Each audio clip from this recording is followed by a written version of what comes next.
steps towards filing for divorce. With 46% of campers' moms currently staying with their sisters while they try to figure it out, and 38% of campers' dads sleeping on the living room couch and staring at the ceiling for hours before falling asleep. Most campers are, at this precise moment, wholly unaware that their fathers are looking for temporary sublets and are experiencing a level of carefree, joyful buoyancy that experts say they will never feel again. The majority of campers currently have, on average, 16 days until their lives come crashing down around them, at which point their parents will pick them up from camp, drive them to a restaurant, and then break the news that while they'll always be a family, they won't be living together anymore. I love camp this year. It's so much fun. Mom sent me so many care packages. Dad even sent one. It's awesome. This is the Onion News Network. Got Telegram? You can follow our channel there and discuss show prep with other listeners at telegram.freetalklive.com.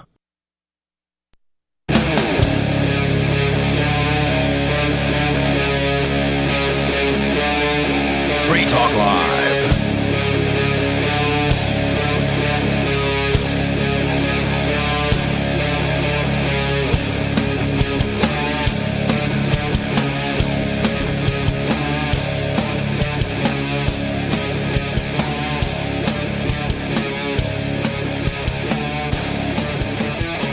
Welcome to Free Talk Live. It's talk radio that you control. 603-283-6160. That's the phone number for you to call in. Bring up whatever's on your mind. 603-283-6160. And it's Free Talk Live. In the studio with you tonight, it's me, Bonnie, Nikki, and Joa. And we have a lot to talk about tonight. We have a couple cop-related things if you're from Joa's channel, Breaking the Flaw, if you're here from that. You'll be interested in that. One of the things is a sex crime victim being denied her $69,000 settlement because, well, the cops seized her settlement money. Wow. Yeah, how convenient. We also have Joa did some activism here in Keene yesterday, and he wants to talk about that. I'm pretty excited to hear about that. And we have a cop that got arrested for inappropriately arresting his ex-girlfriend. Oh, wow. And I have a video I might try to play on the air for that. That was a tackling one. Is that?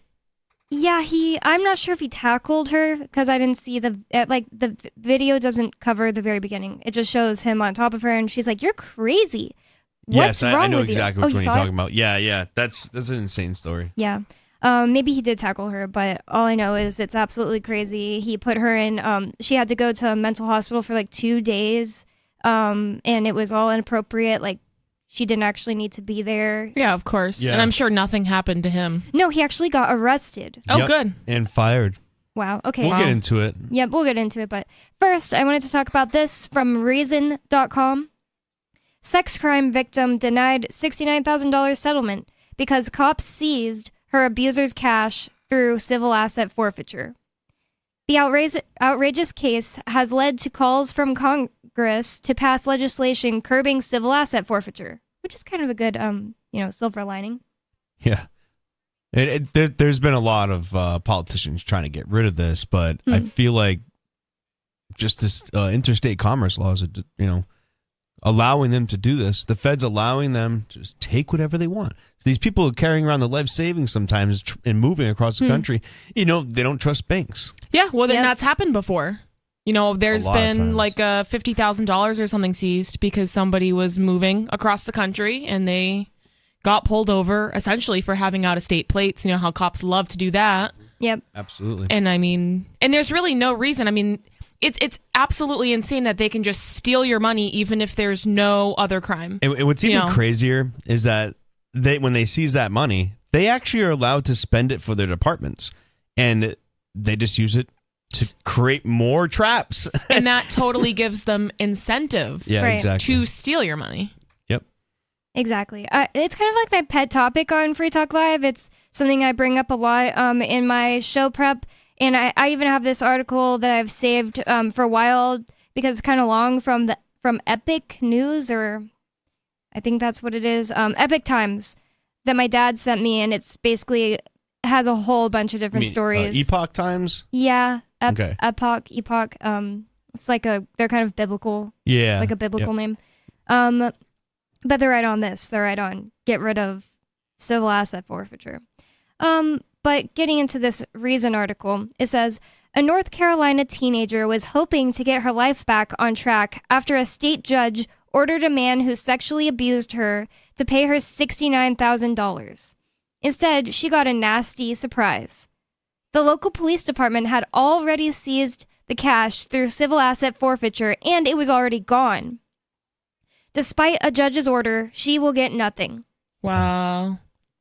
The case is a stunning example of the misplaced priorities and perverse incentives, like we mentioned, that asset forfeiture creates for police, and how the federal government allows state and local police to evade reforms to stop forfeiture abuse. Just if they think or suspect or whatever that it's being used for something nefarious, or usually they accuse people using or having that much money because of drugs. Yeah. And this is why we need to get rid of the drug war, so they don't have this excuse for things like this anymore. Even when they're not even, selling drugs, regardless of the stupidity of the law of drugs, they're still taking this, even though they're not doing it. It's like, it's not illegal to have cash, but it's effectively illegal if you get pulled over by a cop because, well, they can read our minds, but we can't read theirs. We can't take them to court and say, well, I don't believe that you really thought that. But they'll take people to court all the time and say, I believe this is what you were thinking when you did this act, and therefore it's a crime. It's sort of like Ian, where the prosecutors even said he followed the law. He didn't do anything illegal. He was very well versed in the law, and he followed the law. That makes him a criminal. Yep. The judge even said, I don't think of you as someone who is wantonly breaking the law. I'm paraphrasing because they don't let you bring cameras into court, so I don't exactly remember at this point. But sure, I understand. He said, I don't think of you, and by the way, we're talking about Ian Freeman, my husband from the Crypto 6. You can go to thecrypto6.com. He just got 8 years in prison for selling cryptocurrency. And basically the judge said, I don't think of you as someone who just wantonly breaks the rules. I think of you as someone who knows the rules very, very well to try to get around and break them that way. Like break the spirit of the rules. And he said that right after the jury, conviction. Anyways, so basically you're right. It's another example of, well, it's not illegal to have cash, but if you have cash, it is something that can make a cop think maybe he's a drug dealer, and they just take the cash right then. Doesn't matter if you get found guilty or found innocent. Well, most times you don't get found innocent, but found not guilty. Yeah. A lot of times you can't get it back after that. You have to be found innocent, right? Right. And that's rare. Mm-hmm. Very, very rare. Yep. But going back to this story about this girl who's not getting her $69,000 settlement. It says, the case is a stunning example. Oh, I already read that. It says, as originally reported by local news outlet WCNC Charlotte, the Mint Hill Police Department investigated Mario Alberto Gomez Saldana II for sexual abuse in 2019.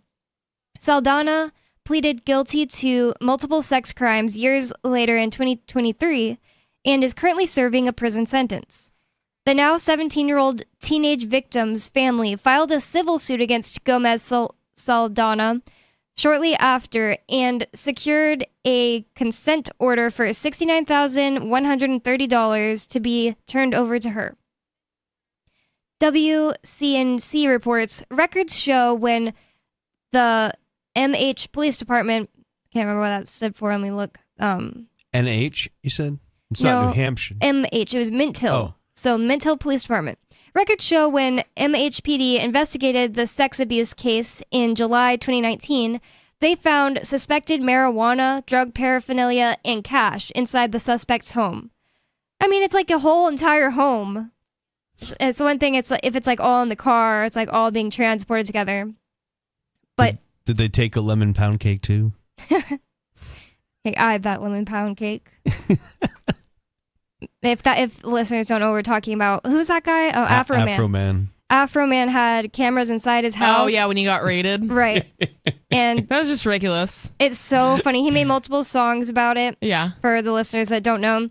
And he showed one of, I don't know what these people were, just like the local police department, right? Not feds.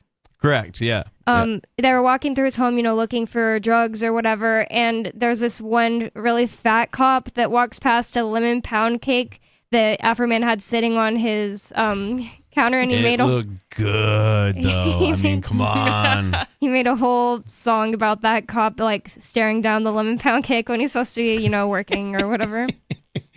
It's like his #1 song recently too.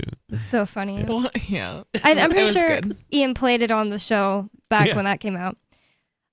So yeah, they found a suspected marijuana, drug paraphernalia, and cash inside the suspect's home. The victim's family and their attorney said at the time an officer assured them the money would be available to one day pursue in a civil suit, and in the years after, continued telling them the money remained held in property. Unbeknownst to them, investigators seized the cash and partnered with a federal agency to apply for asset forfeiture, citing probable cause of illicit drug activity. MHPD investigators never charged the suspect with any drug crimes, only sex offenses, but that didn't prevent the department from eventually collecting more than $45,000 of the seized money in 2020 through what's called the Equitable Sharing Program, according to records. The federal government... What? Equitable Sharing Program? Yeah, that's what they use with the Fed. So the police department themselves got $45,000, and the rest of the $69,000 or whatever it was that they took. I guess it doesn't say the amount that they took from the house, but the rest of it, the federal government got. Yep, that's what it says here. The federal government received the rest of the money. It's a funny name, that's all. Yeah, I mean, they always try to make their programs sound like something sweet and innocuous. And they're always just the opposite of what they are, right? Yep. Patriot Act. Okay. Well, in this case, they're sharing. The feds and the cops are sharing innocent people's money. So most of the time, innocent. This guy wasn't innocent, but they took his money, so it couldn't be given to as a restitution to the correct person. Correct. Well, I've been dealing with this since I was 5 years old, and I'm almost 18, and I just want to move on to the next chapter of my life. Oh, wow. I didn't know. That's so sad. So she was like a child. Yeah, I didn't know that part. Wow. I thought that she was a teenager when it happened. I mean, still very sad, but she's a teenager now. The teenager who is unnamed in the story told WCNC Charlotte, that money was going to help me move on. And without it, it just feels like 3 steps back. It's honestly so frustrating and difficult. Under civil asset forfeiture laws, police can seize property suspected of being connected to illegal activity, even if the owner isn't charged with a crime.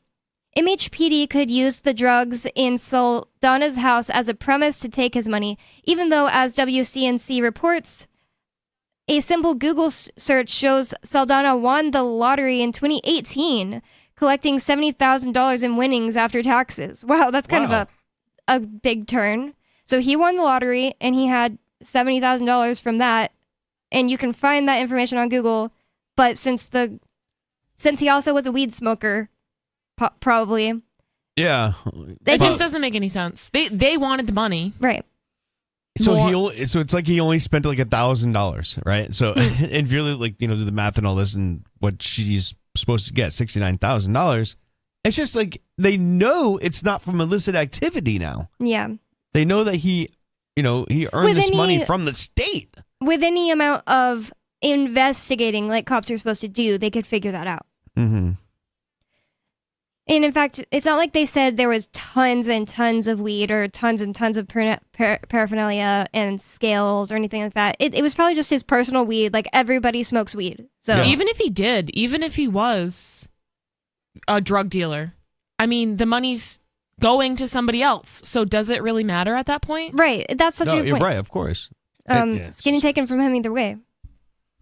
Law enforcement groups say civil asset forfeiture is a vital tool for disrupting organized crime like drug trafficking by targeting its illicit proceeds.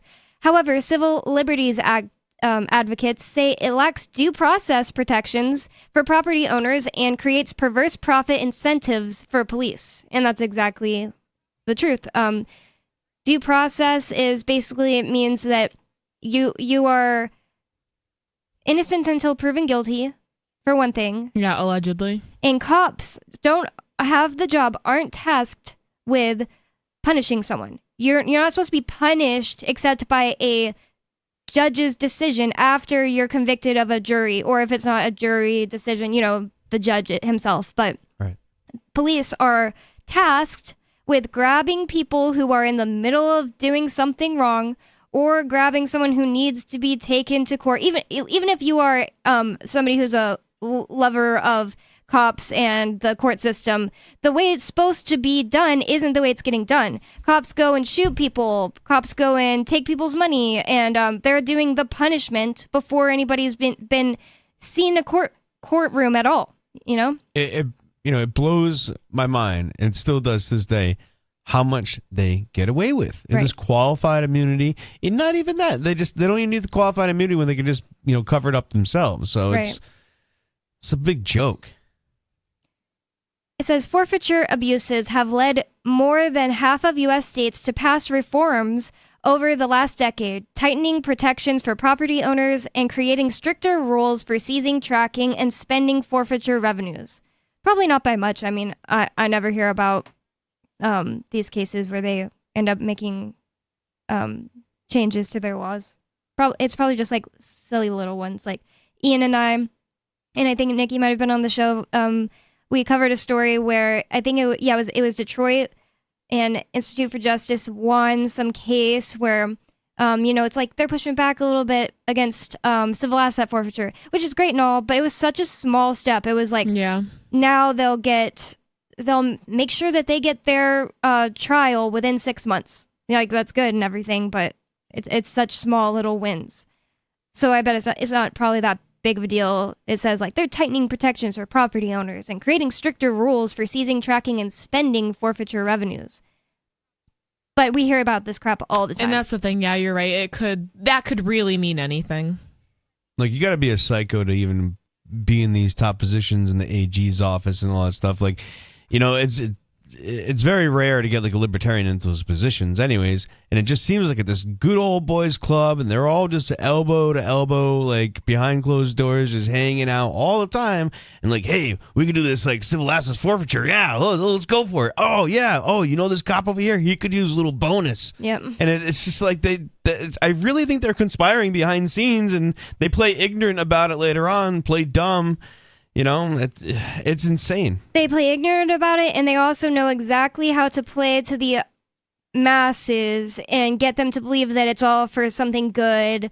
I've seen cops multiple times in, not civil asset forfeiture related, but in bill hearings for specifically like drug reforms, and they're standing there and they're just, listen, guys, to the state reps who are overhearing the meeting.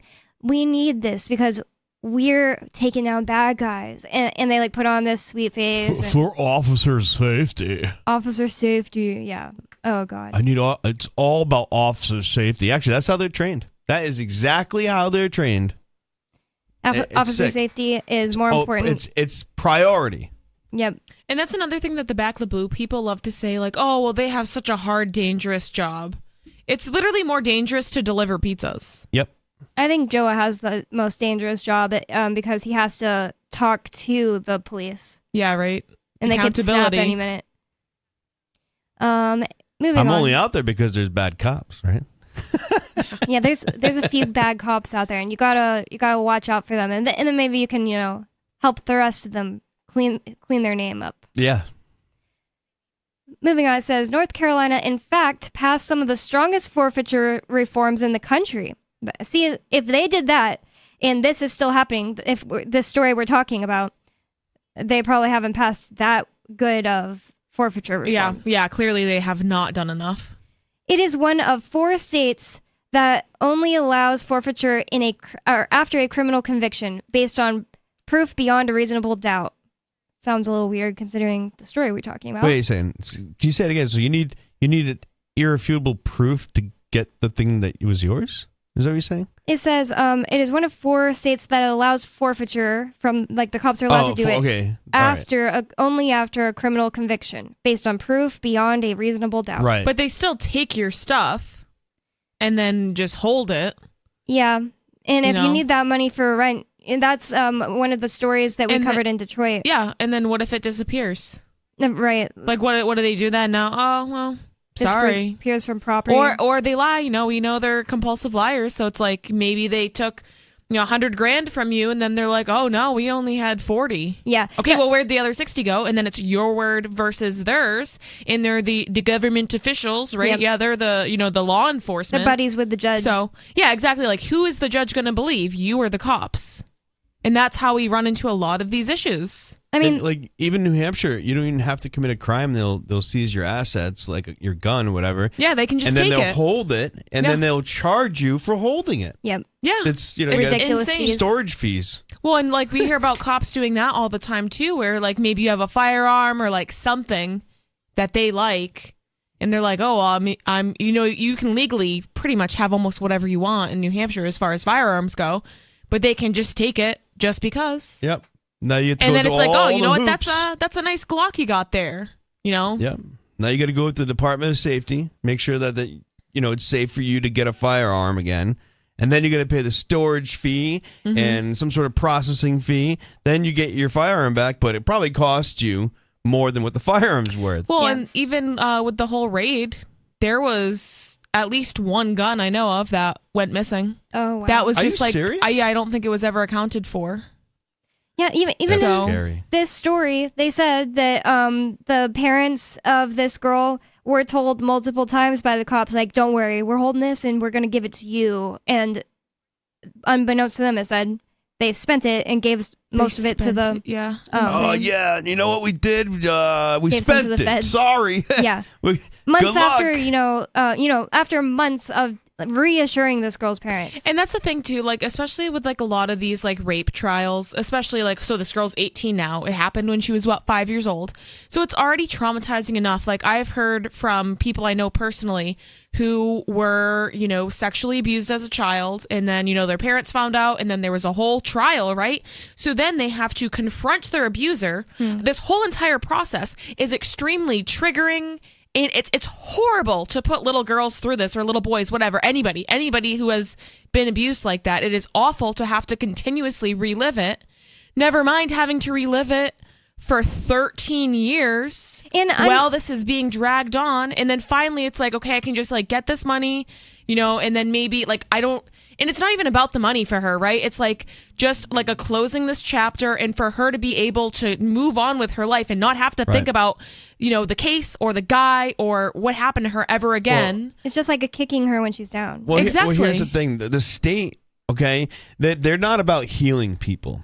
They're about creating victimhood so that you're stuck in this trance for the rest of your life that, like someone does, someone owes you something, right? At all times in this victimhood, instead of managing your problem and carrying on with your life. So it's just a trap. It's another trap. Yeah. Well, it's the same thing with, with jail. You'll go to jail for something really dumb, right? You go to jail for like selling weed. Then you go there and then, you learn all of these other things, and then people are released and they become like actual criminals. Oh yeah, you want to become a criminal?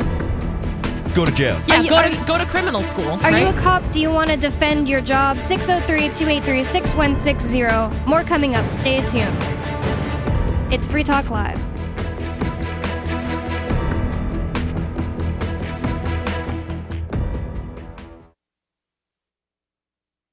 We have some good news. The indictments against Ross Ulbricht in the District of Maryland were dismissed with prejudice, meaning they can never be refiled. This is especially good because those indictments contain the only charge ever made that Ross engaged in murder for hire. This was a serious allegation that Ross Ulbricht denies. It was never prosecuted or ruled on by a jury, but was trumpeted by the federal government and the media as if it were proven fact. The Maryland court held these indictments for almost 5 years, poisoning Ross's case and leaving him under a cloud of unproven allegations.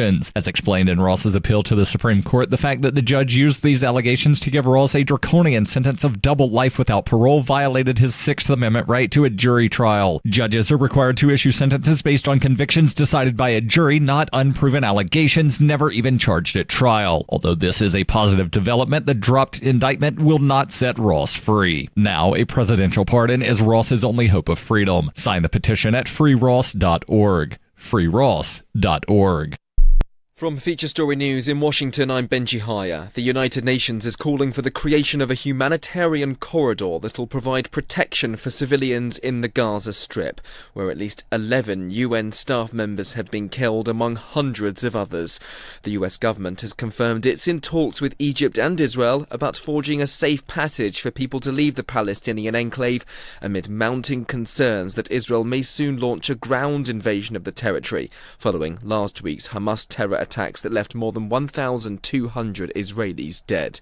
Simon Marks brings us the latest. The talks with the Israeli government will be headed on the American side by Secretary of State Antony Blinken, now on his way to Tel Aviv.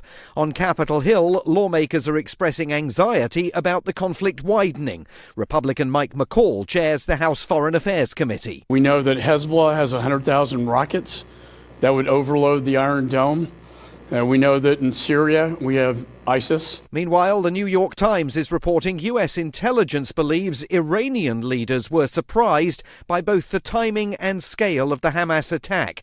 That news would undercut claims in some quarters that Tehran actively supported and funded the Hamas operation. Before departing to Israel, Secretary of State Antony Blinken reasserted the White House's commitment to standing by its ally. The United States has Israel's back. We have the back of the Israeli people. We have their back today. We will have it every day. He'll meet with Prime Minister Benjamin Netanyahu, who's agreed to form a war management cabinet with his opposition counterpart to deal with the escalating conflict. Israeli towns and cities continue to come under intense fire from a barrage of rockets launched from Gaza. Sarah Coates is on the ground for us. Right here in Tel Aviv, where I'm standing, we were just on the balcony. No rocket sirens went off where I am, but I did hear huge explosions in the distance. Following that, I've heard a number of sirens from emergency vehicles. Israel's thanked the US for its support, but may request additional military aid, which could run headlong into a gridlocked Congress. Republican lawmakers there on Wednesday nominated Steve Scalise as their choice to become Speaker of the House of Representatives after the sudden ousting of former Speaker Kevin McCarthy. But his narrow victory highlights the divisions that remain within the Republican Party and the struggle he'll face when the vote goes to the House floor. For now, the position of Speaker remains vacant. Kate Fisher's been following developments on Capitol Hill. Just 5 Republicans have the power to block Steve Scalise from becoming Speaker, teeing up a battle that could be a repeat of January when it took 15 rounds of voting to elect Kevin McCarthy. The House has been paralysed since a far-right faction forced Mr McCarthy out, leading to concerns that it might not be able to pass legislation to help Israel in the wake of Hamas's invasion. From bureaus worldwide, this is FSN. Our Matrix server is about as free as internet chat can be. Join the existing rooms or create your own at chat.freetalklive.com.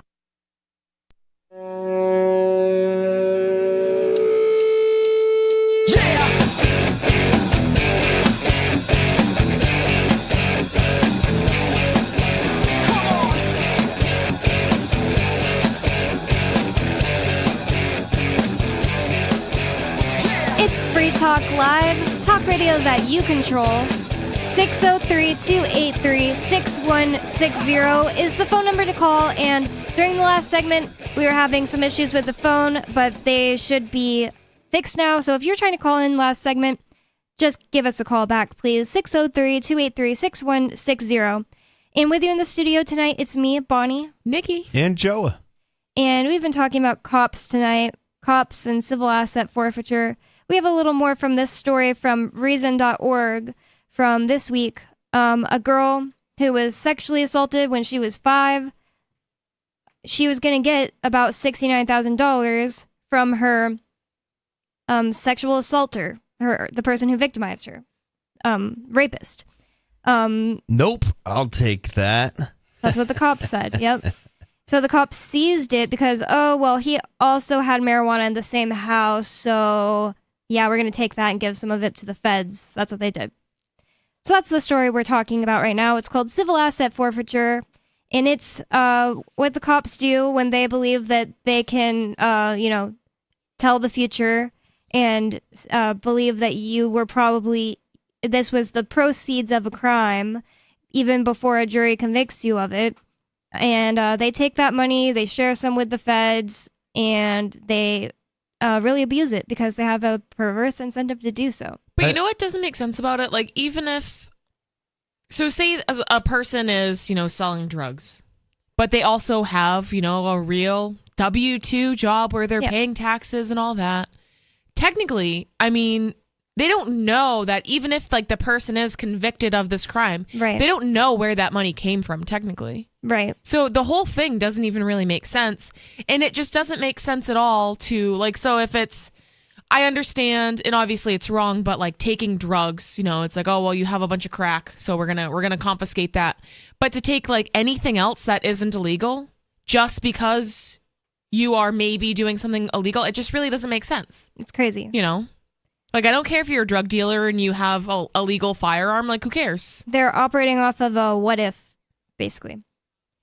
But moving on, this article from Reason.com says, but under the Justice Department's Equitable Sharing Program, federal authorities may adopt state and local civil asset forfeiture cases and pursue them at the federal level. So this is saying even though North Carolina passed some of the strongest forfeiture reforms, and we were confused, how did this happen in North Carolina if North Carolina is one of the 4 states that passed the strongest forfeiture reforms? Well, apparently the feds can adopt cases that are going on and pursue them at the federal level in your state. It says local police departments who partner with the feds to get to keep up to 80% of the forfeiture revenue. I guess that's what the Equitable Sharing Program is. God. They get to keep up to 80% of the forfeiture revenue, while the rest goes into the Equitable Sharing Pool and is distributed among partner departments around the country. So still goes to more cops. It's just like, if the point of having cops and having laws and taking money from criminals is to restore the victim, make the victim whole in some way, like obviously you can never unrip this girl, but in him sitting in jail, at least he's not able to harm anyone else because he actually did do a crime with a victim. But well, see, like again, the government is trying to create victimhood instead of healing her pains. Nope, she's got to stay a victim for the rest of her life now. That's what they're doing. I think that's what it is. It's a really good, like kind of like a hypothesis. That's like their main objective, because obviously it's what they do. Yeah, of course, and that's why they like love people on welfare, and they love their handouts because people will expect that, and they're like, oh well, I deserve that. I deserve that from the state, or they're like, I'm low income, so like I deserve to have all of these benefits. And then even people who don't receive the benefits, they're like, no, we need all this because, like, what do you hate poor people? No, it's not that I hate poor people. It's that the government isn't doing this, benevolently. Like, they are doing this because, like, there's very, specific intent here. Like, they want those people to be kept down. They're incentivizing people to stay poor. I just heard, I just talked to someone yesterday. I'm not going to say who, whatever, whatnot. But I met this guy. And he was like, oh, I'm about to take on more hours at work, but if I do that, I don't collect my benefits. So, but then he's like, no, I'm probably going to do it anyways. I was like, yes, you do it. You work longer. Just take it. You're going to make more money. Well, and that's the thing too. Like, if I had a friend who is literally like actually very disabled, but she's still able to work. And she could only work a certain amount of hours, and she could only have a certain amount of money in her bank account, or else the state would take that money from her. They would like, oh, well, you owe us money now. And they would just like take money right out of her bank account.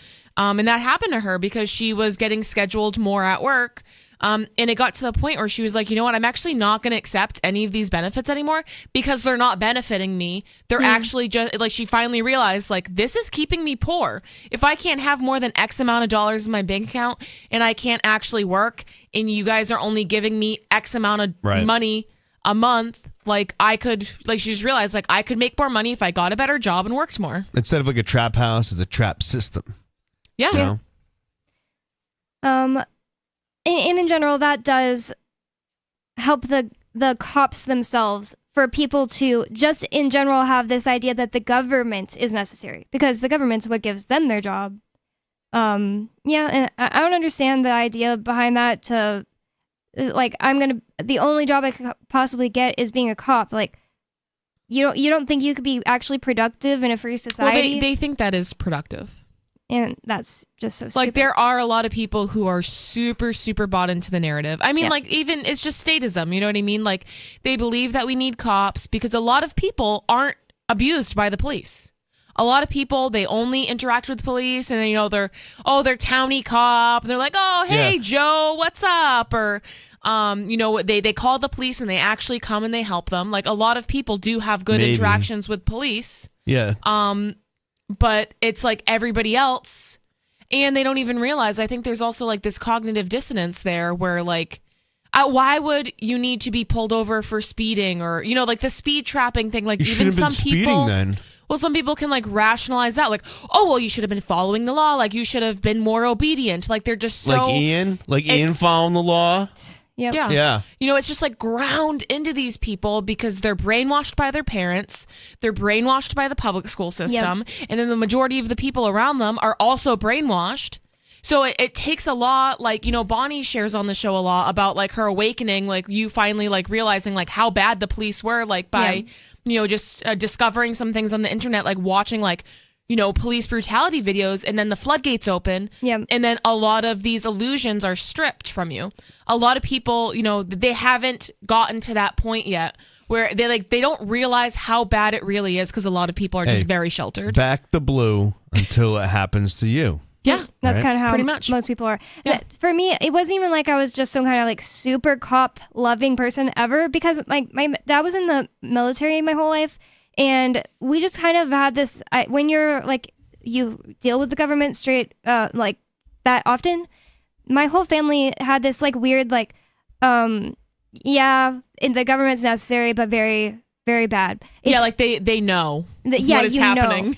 You know how, it's subconscious in everyone's mind, regardless. Like, and then they just tune it out. Like it's right. Well, it's necessary. That's how I felt. I felt, I didn't think much about the cops, for one thing, because I didn't have to deal with them. And like, I had never gotten in trouble with the law until I was 20. And you also just think that it must be necessary because people aren't raised to use their imaginations to come up with solutions to things. You go to public school and it's just memorize, memorize, memorize. It's not critical thinking. Let's think of a new way to do this better. Or if you try to do like a math problem in a more effective way than the way the teacher tells you, well, F, because you're supposed to follow the directions she gave you. Don't do that. Yeah, you have to show your work. It's like, well, if I'm smart enough to do it in my head, you're just accusing me of cheating, you know? And that just carries over into adulthood. And just because like you can't do it in your head and you can do it quicker on a calculator, you should be able to use a calculator when you're in the professional world. If you need to use it's just silly. But hey, I wanted to mention yesterday on John Stossel, it's related to this topic of civil asset forfeiture, is that John Stossel put a video out, and it was at least 2 victims that he talked to or like interviewed. And this is a new video he put out? Yeah, just yesterday. Oh. And there was this one guy that owned a print shop, and like there's some fugitive, some robbery or whatever. He took shelter in his shop. Well, long story short, the guy wasn't there. He escaped. But they thought he was in there, so they threw in like over a dozen tear gas into his print shop. Like a t-shirt printing company? No, large format printing and just photocopying and stuff like that. Oh. But all of his stuff was ruined. Wow. And his entire shop, he had to shut it down. He had to refabricate the whole That's inside. awful. He hasn't opened it back up yet, but he's just doing it out of his house or his garage now. But it was something like right around like that's. I think it was actually $69,000. It's funny because you said that, and I think that's what he said too. But he didn't like put a total sum. He just itemized everything with the price next to it when he gave it to the police department. They're like, "Oh, you didn't give us a sum." Oh, okay. So he gave him a sum, and then he didn't hear back for months later. And then they said, "Oh, that's not something that we deal with." Whoa. So they're just not going to his whole life is ruined. I mean, it's one thing if he's the one. I still think it's wrong. But if he had been accused of doing a crime, it's one thing for someone to wrap their mind around the cops not paying him back for his stuff that got destroyed in the process of them trying to get him. But for the fact that he was a completely innocent third party and this criminal or possible criminal, alleged criminal, took shelter in his print shop and his stuff got ruined, and to think the cops just don't owe him money. Right. And the guy wasn't even there. He had already escaped, long gone. It was like hours-long standoff of a guy that wasn't even there. And I've seen this. terrible. I've seen these standoffs with no one there before. It's ridiculous. That's hilarious. And it's like, that's not even necessary. Like, just go in, you know? Officer safety. Who cares? Officer safety. I mean, just look for him. No, you know what they're going to do? They're going to bring out the whole department, bring the negotiators and the tactical teams, and justify who they are, and make a big scene. Shut down all the businesses in the area because now everyone's like just watching because that's what they do. You know, it's just a joke. They try to make it look like we need them. We don't. Yep, they want you to believe that you need them. And they also want to work with the feds to take money from you. This says. So yeah, we explained how they work together. It says, the Institute for Justice, a libertarian-leaning public interest law firm, notes that even though police in North Carolina don't make money off of state-level forfeiture, law enforcement agencies across the state collected an estimated $293 million in forfeiture revenue from federal programs between 2000 and 2019. Crazy. Easy money. Yep. Quote, am I at peace with it? MHPD, the Mint Hill Police Department attorney, Scott McLatchie, responded when asked by WCNC Charlotte about the outcome of the case. I am at peace that we followed oh my God, the law. You sicko. Oh my God, you sicko. Yeah. You're at peace that you followed the law? Wow. That's just I'm such at an peace excuse. that I stole money from this rape victim. Right. Disgusting. And then this is why it's like you can't reason with these people. Right. He has absolutely no remorse for what he played a part in. He has no morals. And then they're just like, oh, well, the law. Oh, how do we get these laws? You know what I mean? Well, the law is actually very specific that you're not supposed to do this. I mean, you would think so. Yeah. But apparently this somehow is a Fourth Amendment violation all the way. Yeah. And I think they've written extra clauses into the Fourth Amendment protecting specifically this of seizures and stuff. So, you know, you have to commit a crime. You have to commit a crime. It's crazy to me because I don't get how they rationalize this. You know, like how dense and stupid do you have to be to just like everything in your life is just the law? Hey, I'm not going to use any of my own morals or reason here. I'm not going to be a good person or even try to make a difference or, you know, do anything positive for the world. I'm just going to blindly follow the law. It's selfishness. And that's the thing. I had this thought process going for the entire day after I went and visited Ian. Was that yesterday? I went and visited Ian yesterday, and I could talk about that. But I just was thinking, you have to be someone who just doesn't have. You have to be the most selfish type of person to be a cop and have no care for other people because of the idea, just the idea that like, it's because of the experience I had. The cop was being extremely unhelpful, and I couldn't find Ian for a while. But it's just like, you have to be so selfish to be in this game where it's all about what you can gain in your life at the expense of everybody else in your community. I don't even necessarily think it's that. I think these people are genuinely stupid. Well, because I think they are trying to help people. They work in a system. This guy's an attorney, though. Regardless of the civil asset forfeiture, think about how they exist in the first place. I mean, it's kind of like civil asset forfeiture. Taxes, and they don't get that voluntarily. So their mindset is already like, oh yeah, we've justified our job because, you know, the city said so from stealing it from everyone. Yeah, let's go kick some butt. That's all that the law really is. It's a, you have this scapegoat. It's the government wrote these. Now I can feel fine with doing immoral things because they don't believe there's things that are inherently immoral, like stealing from someone couldn't be inherently immoral to them. It's just if somebody wrote it down, oh, well, I'm following the law. I'm doing what I was told to do by this other guy. Yeah. And they always push the buck for sure. You know. And This guy, McLatchie, says McLatchie is correct that the department was perfectly within its rights to seize the money and hand it over to the feds. And yeah, says who, though? I was going to say, that's what this article says, but I think Joa is right. Yeah, absolutely. They pick and choose what laws they're going to follow. Yeah, like, let's take this to the Supreme Court and see what the Supreme Court has to say about it. That doesn't even matter. You know, I mean, obviously, but if we're talking about using the system and it being legal. I get it. I just don't trust any of these people. I feel, the Supreme Court. I don't know how many civil asset forfeiture laws have they even, reviewed recently. I have no clue. I'd be interested to see what they'd say about it. But here's the thing, though: is the Supreme Court justices, the judges there, they're so rich when they hear things like, $69,000 seized in civil asset forfeiture. They're like, oh, that's nothing. Oh, that's not a big deal. Like, just get a job or something. That's their mindset, because they don't have any concept of poverty or the understanding of, I don't know. I think it's just absolutely ridiculous. It's just. That's such a good point. One thing about politicians and us is they're usually a lot richer than this girl who could use $69,000. Right. It says McLatchie is correct that the department was perfectly within its rights to seize the money and hand it over to the feds, and opponents of civil asset forfeiture say that's the problem.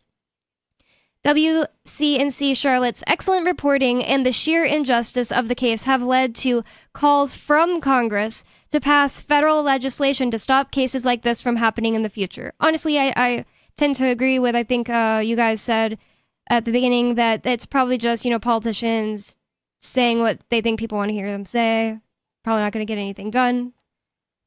You'd like to think it's like a silver lining in this case, because lots of people are, outraged and trying to call their congressman, and then their congressman is like, yeah, I'm calling to pass a law about this. I'm not sure how this story broke, but typically, if you don't have a community or anything like that, sort of backing you, these things kind of just fade away. That's what they're expecting with her. Exactly. Maybe she didn't have any friends. She was isolated. What is she gonna do about it? She was isolated and being raped for who knows how long, so she doesn't have anyone trying to support her.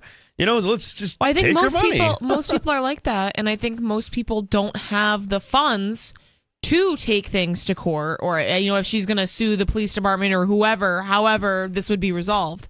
Exactly. Oh, just take the money. She can't afford a lawyer to get it back. It's really expensive to hire an attorney, and I don't even think you can, a court-appointed attorney wouldn't even be relevant in this case because, they wouldn't be able to, because it's not really a defense. She would be, the other side of it. So, right.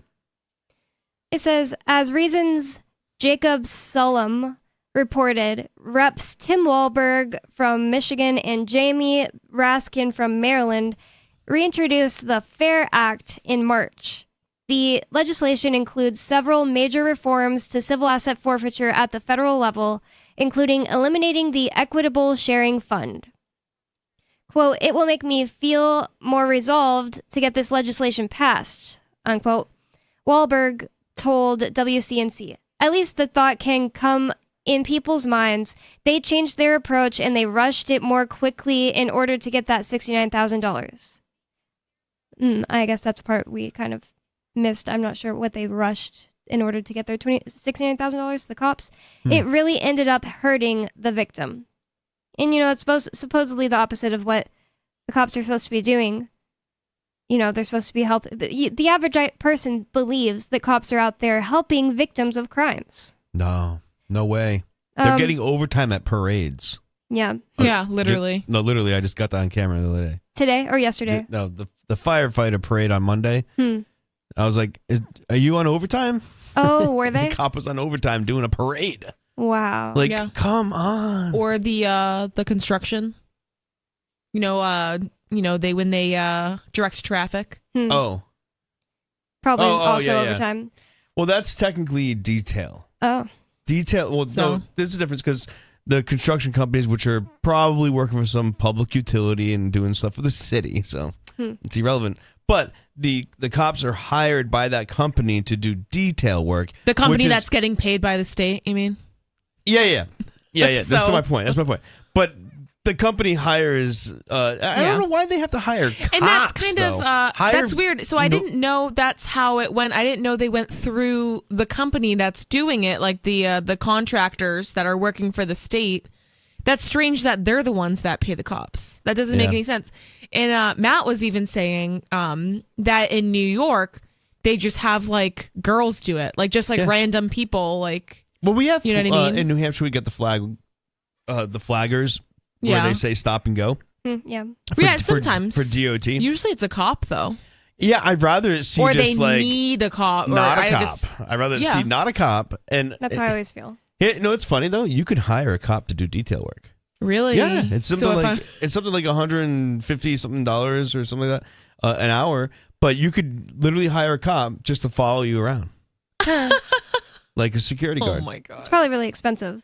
It is $150 an hour. Yeah, even like another. Even a regular bodyguard's gonna be expensive, but I would bet you a cop. It's way more That's still expensive. pretty funny though. Yeah, you know? I was thinking of like maybe hiring one while I do auditing, so that way he has to protect me. If something happens to me, he's always watching me. That'd be awesome. Like I got assaulted. I don't know if it would work out like that. I don't really want to be that status. That's all. Hiring a It'd cop. be funny though. Well, one thing I wanted to say about this case that we just talked about is what Joa had brought up, that if you have your own community, it makes things easier. It makes cases that you're going through easier to get attention, because cops just like to push things under the rug anyway. I really feel that that's something we're doing in New Hampshire. Like, I attend as many people's hearings as possible. Mark Sisti, Ian's lawyer, said that it does make a difference to have a lot of supporters absolutely in the room whenever you're even just getting sentenced. Like, you're already convicted and you're getting sentenced. Well, and especially like for Ian's case, or for a lot of cases, especially with the sentencing or even the trial, the jury or the judge seeing a lot of people there to support somebody. I mean, if somebody was really like that much of a jerk or like a bad person, would they have like 100 people here supporting them? Clapping. So yeah, exactly. Like, so I think it does really make a difference, especially with sentencing. Another thing I think the jury is coached, but that's just me. Like, absolutely. I think they always are, though. Like, they'd be like, they probably said to him in the back, I'm not trying to say like they told him how to do the case, to be like, ignore the crowd in the courtroom.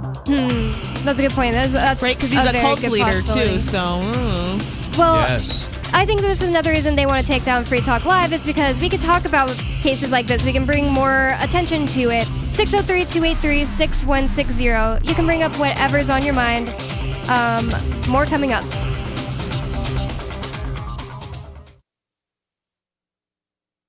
Gasoline prices are one thing, but are you paying too much for oil? I'm Holland Cook with Inflation Hacks. AARP tells members most oil change shops slap a sticker on your windshield summoning you back in 3,000 miles. Check your owner's manual. Many newer cars use a synthetic oil that needs changing far less frequently. And keep tires properly inflated. Otherwise, you lose miles per gallon, as you will if you got a lot of junk in the trunk. Why haul around unnecessary pounds? You yourself might lose a few pounds if you simply grab the first parking space you see and walk a little more. It's estimated Americans spend some 17 hours and waste hundreds of dollars each year looking for a parking space. Get some steps in. You'll spend less on health care. How are you coping? Post your inflation hacks at andyoucanquoteme.com. The new 4th edition of Healing Our World, The Compassion of Libertarianism, will take your understanding of liberty to a deeper level and has over 1,300 updated references, new cartoons, and a foreword by Dr. Ron Paul. With discounts for multiple book purchases, the 4th edition of Healing Our World is a great gift for the liberals, pragmatists, environmentalists, and Christians in your life who think libertarianism is cold-hearted. Get yours today at healing.freetalklive.com and use promo code FTL for a $5 discount. There are lots of ways to listen to Free Talk Live. Our podcast has been around since podcasts began, and now the FTL feed is loaded with content besides our full show archives. Did you know that we make it easy for you to customize your podcast subscriptions? We have different feeds, one that includes only our full shows, one with just the Daily Digest, and our main feed that includes everything. You decide what you listen to. It's quick and easy to customize your feeds at feeds.freetalklive.com. That's feeds.freetalklive.com. You're listening to the live edition of Free Talk Live. Hour number 2 is next after the news here on the Liberty Radio Network at LRN.FM. From Feature Story News in Washington, I'm Benji Haya. The United Nations is calling for the creation of a humanitarian corridor that will provide protection for civilians in the Gaza Strip, where at least 11 UN staff members have been killed, among hundreds of others. The US government has confirmed it's in talks with Egypt and Israel about forging a safe passage for people to leave the Palestinian enclave, amid mounting concerns that Israel may soon launch a ground invasion of the territory, following last week's Hamas terror attacks that left more than 1,200 Israelis dead. Simon Marks brings us the latest. The talks with the Israeli government will be headed on the American side by Secretary of State Antony Blinken, now on his way to Tel Aviv. On Capitol Hill, lawmakers are expressing anxiety about the conflict widening. Republican Mike McCall chairs the House Foreign Affairs Committee. We know that Hezbollah has 100,000 rockets that would overload the Iron Dome. We know that in Syria we have ISIS. Meanwhile, the New York Times is reporting U.S. intelligence believes Iranian leaders were surprised by both the timing and scale of the Hamas attack. That news would undercut claims in some quarters that Tehran actively supported and funded the Hamas operation. Before departing to Israel, Secretary of State Antony Blinken reasserted the White House's commitment to standing by its ally. The United States has Israel's back. We have the back of the Israeli people. We have their back today. We will have it every day. He'll meet with Prime Minister Benjamin Netanyahu, who's agreed to form a war management cabinet with his opposition counterpart to deal with the escalating conflict. Israeli towns and cities continue to come under intense fire from a barrage of rockets launched from Gaza. Sarah Coates is on the ground for us. Right here in Tel Aviv, where I'm standing, we were just on the balcony. No rocket sirens went off where I am, but I did hear huge explosions in the distance. Following that, I've heard a number of sirens from emergency vehicles. Israel's thanked the US for its support, but may request additional military aid, which could run headlong into a gridlocked Congress. Republican lawmakers there on Wednesday nominated Steve Scalise as their choice to become Speaker of the House of Representatives after the sudden ousting of former Speaker Kevin McCarthy. But his narrow victory highlights the divisions that remain within the Republican Party and the struggle he'll face when the vote goes to the House floor. For now, the position of Speaker remains vacant. Kate Fisher's been following developments on Capitol Hill. Just 5 Republicans have the power to block Steve Scalise from becoming Speaker, teeing up a battle that could be a repeat of January when it took 15 rounds of voting to elect Kevin McCarthy. The House has been paralysed since a far-right faction forced Mr McCarthy out, leading to concerns that it might not be able to pass legislation to help Israel in the wake of Hamas's invasion. From bureaus worldwide, this is FSN. With FSN Spotlight, I'm Simon Marks, looking today at the $8 billion man, Chuck Feeney, who died in San Francisco on Monday at the age of 92. You've probably never heard of him, but that's because very quietly and without fanfare, he gave his entire fortune away before he died.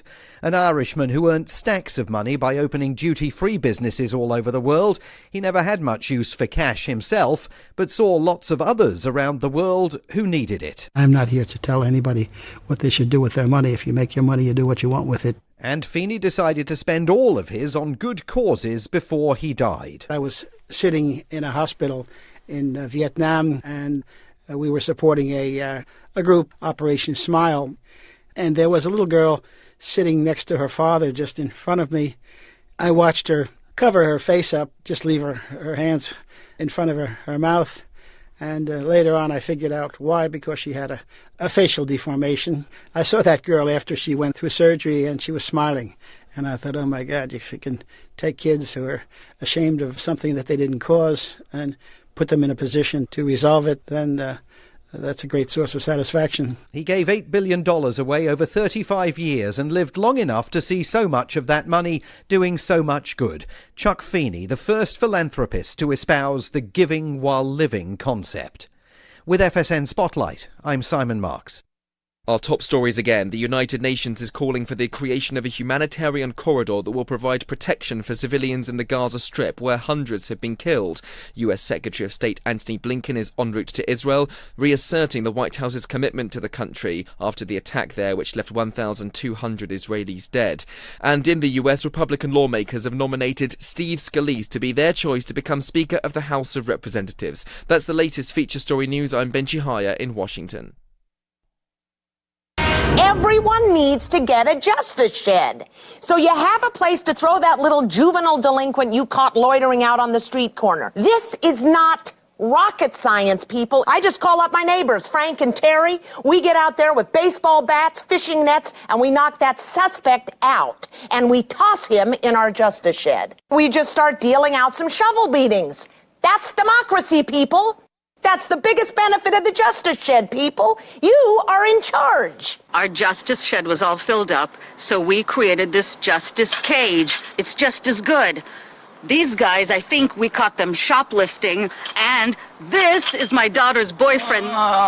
Look, if you don't have a yard big enough to place a Justice Shed in, go out and get yourself a Justice Barrel. I don't care. The important thing is to take control of your safety by any means necessary. This is the Onion News Network. You can stick it to the man and big tech. Join our FTL social mastodon at social.freetalklive.com.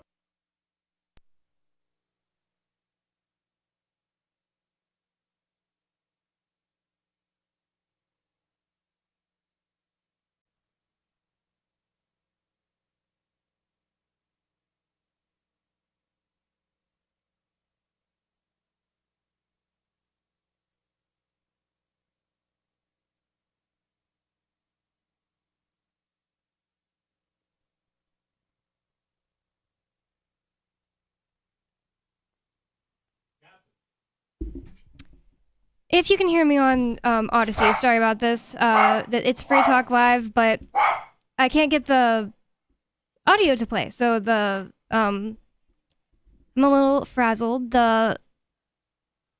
Everything is still connected. So yeah, we're going out on Odyssey. We're getting our tech guy, Captain Kickass, to come in and try to figure out what's going on. I have dead air right now out on the radio, and this isn't playing. That means that there's dead air on the radio. So, is Captain not out there? No.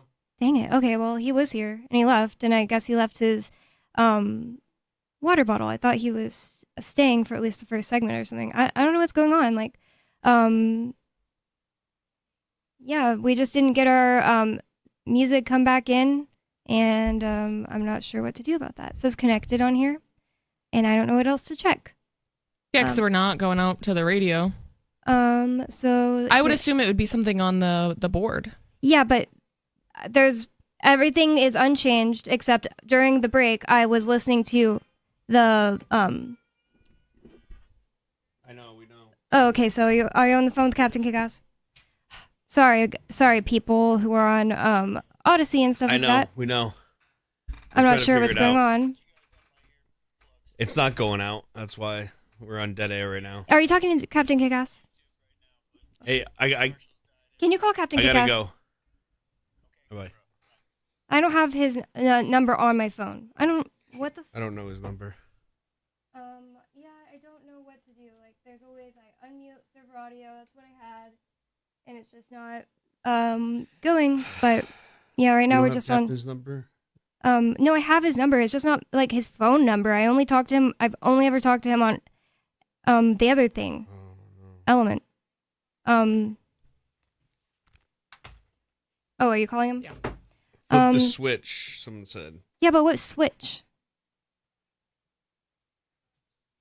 This has never happened to me, so sorry, people. I don't really know what to do. I'm really annoyed. It's like this would totally happen when I'm just on, because I'm not the freaking wizard. Ian is the wizard. It says we are live. Well, yeah, we're live on Odyssey. and internet things. We're just not on the. It's a black. On the radio It's on the right rack. It's a black switch. It's on the rack. It's a black switch. Yeah, I don't think they know what they're talking Here about. he But Captain Kickass is here. Sorry, guys. We'll be yeah. right there in just a moment. We're just we. Oh, you're on the phone with Ian.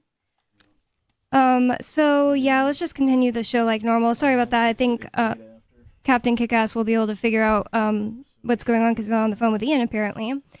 Everything's unmuted properly. Server audio is unmuted. Started at the end of the break. So yeah, we're still on Odyssey. I think those people will forgive us. I guess we'll just. Yeah, because we're still being broadcasted otherwise. Yep. I think we should just take a caller. Or maybe You're not going to be on the radio, but you're on the internet with us. So, CW in Arizona, you're on Free Talk Live. What's on your mind? You guys are having technical difficulties. You are live in my area. Oh, you can hear us on the radio? Yes, KTOX, you are live. That's weird. Well, that's good, I guess. Yeah, we got flashing lights in the studio saying that we were on dead air. See you later. Oh, thank you. Is that all you wanted to say? I Well, don't know that was actually very helpful, though, to know that we are going out to some radio stations. So, yeah, I mean, let's just continue here. What were we talking about? Well, I wanted to bring up Joa's activism he's been doing since he's been back in Keene. So, what have you been up to, Joa? So yesterday, I went out to Robin Hood. I like to say I went on a journey. With my new friend. An adventure. Yep, my friend Jane, the parking meter lady. And oh, yes, okay. And this is in Keene, right? Yeah. Okay, yeah. It- So I think we go way back with Jane. The Free Staters and Jane go way back. Yep. She was the one that tried to sue the Free Staters in Keene in 2010, 2011 for doing exactly what Joe is doing now because she claimed that they were harassing her. Well, she's harassing me by running around giving everybody tickets. Yeah, stealing Yes. from her neighbors and from people not from here, and they'll never want to come back here. And I kept reminding her that, like, here we go again. She did lose that. It's not harassment to go and film a public official walking around giving out get tickets. a real job if you don't want to be harassed. You know, the first thing she said to me, other than, like, so when I started the actual journey, so you got to watch the video. It's on my channel, Breaking the Flaw. But, so she was like, you need to stay back, stay away from me. She turned at me, like, that was the only thing she said to me the whole time. Was that yesterday? Yeah. Oh, yeah. okay. So, like, I'm out in front of City Hall, and she's about to start her walk, and I was like, we're going to go on a journey. You ready to go on a journey? And she's That's like... what she said? That's what I said. Oh, that's what you said. Yeah, that's what I said. I was like, oh, that's kind of weird that she said that. It makes more sense that you would say that. and then she's like, what do you mean? What do you mean a journey? I'm like, what do you mean? She's like, what do you mean we? And I was like, as in you and I. We're going to go on a journey. We're going to be friends.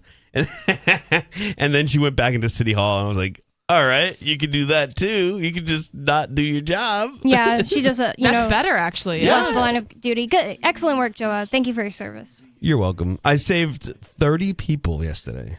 Wow. Nice. Thank you. You're welcome. So were you doing it in the way like you followed her around and when she was about to get someone, you went and fed their meter? Yeah, well, a lot of times, actually most of the time, it was the digital kiosk, right? The kiosk pay stations. Yeah. So all those parking spots I couldn't do anything about. And they don't print receipts anymore, which I think is bold. So, yeah, and that's the thing, because, like, previously with those, you would stick it in your windshield or whatever, but now they don't. So I always get paranoid when I do use those because I'm like, how do they know? But you put she your has license plate in the system, Yeah. and then she runs your license plate, and then it sees it. Yeah, she has an app. Yeah, this is why I like to print it, because I don't want to give up my license plate. I don't want to run in their system. into the system.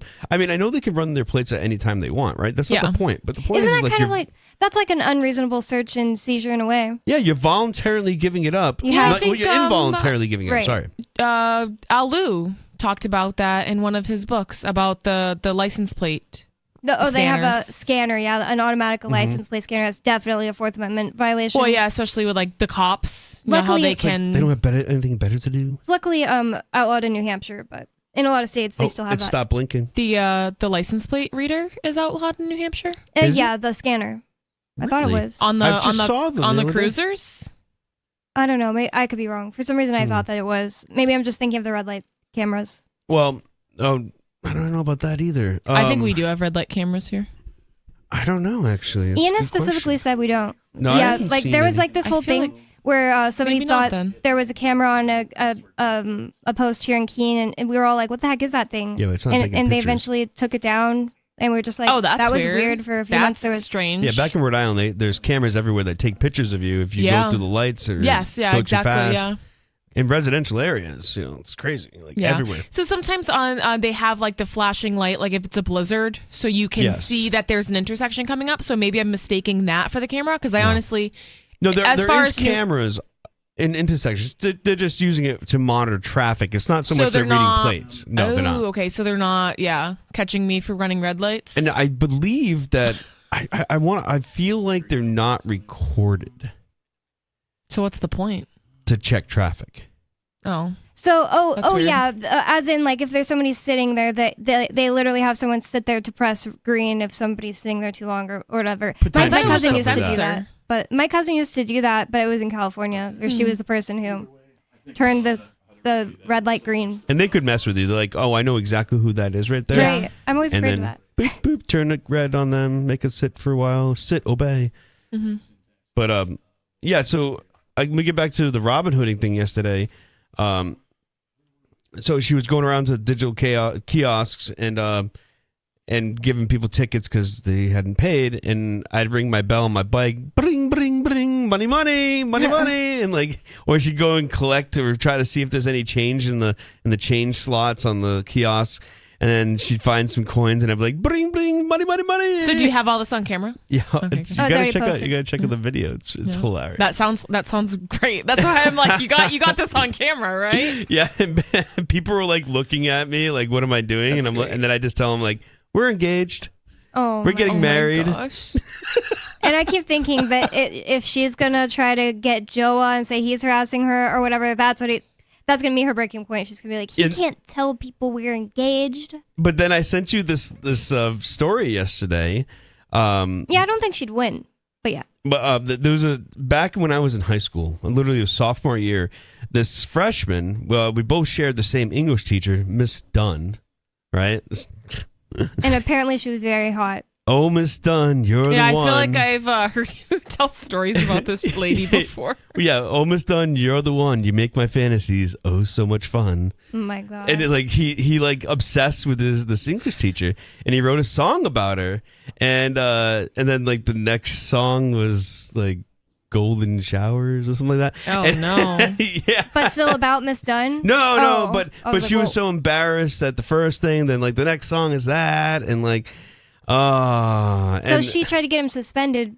he got expelled actually. Expelled. Yeah, but he ACLU, and it was funny because it made it to MTV News. It was hilarious. No way. Oh, Oh, yeah, my gosh. yeah. Remember MTV News, one of the greatest. So he fought it in court with the ACLU. He won. He made case law after it.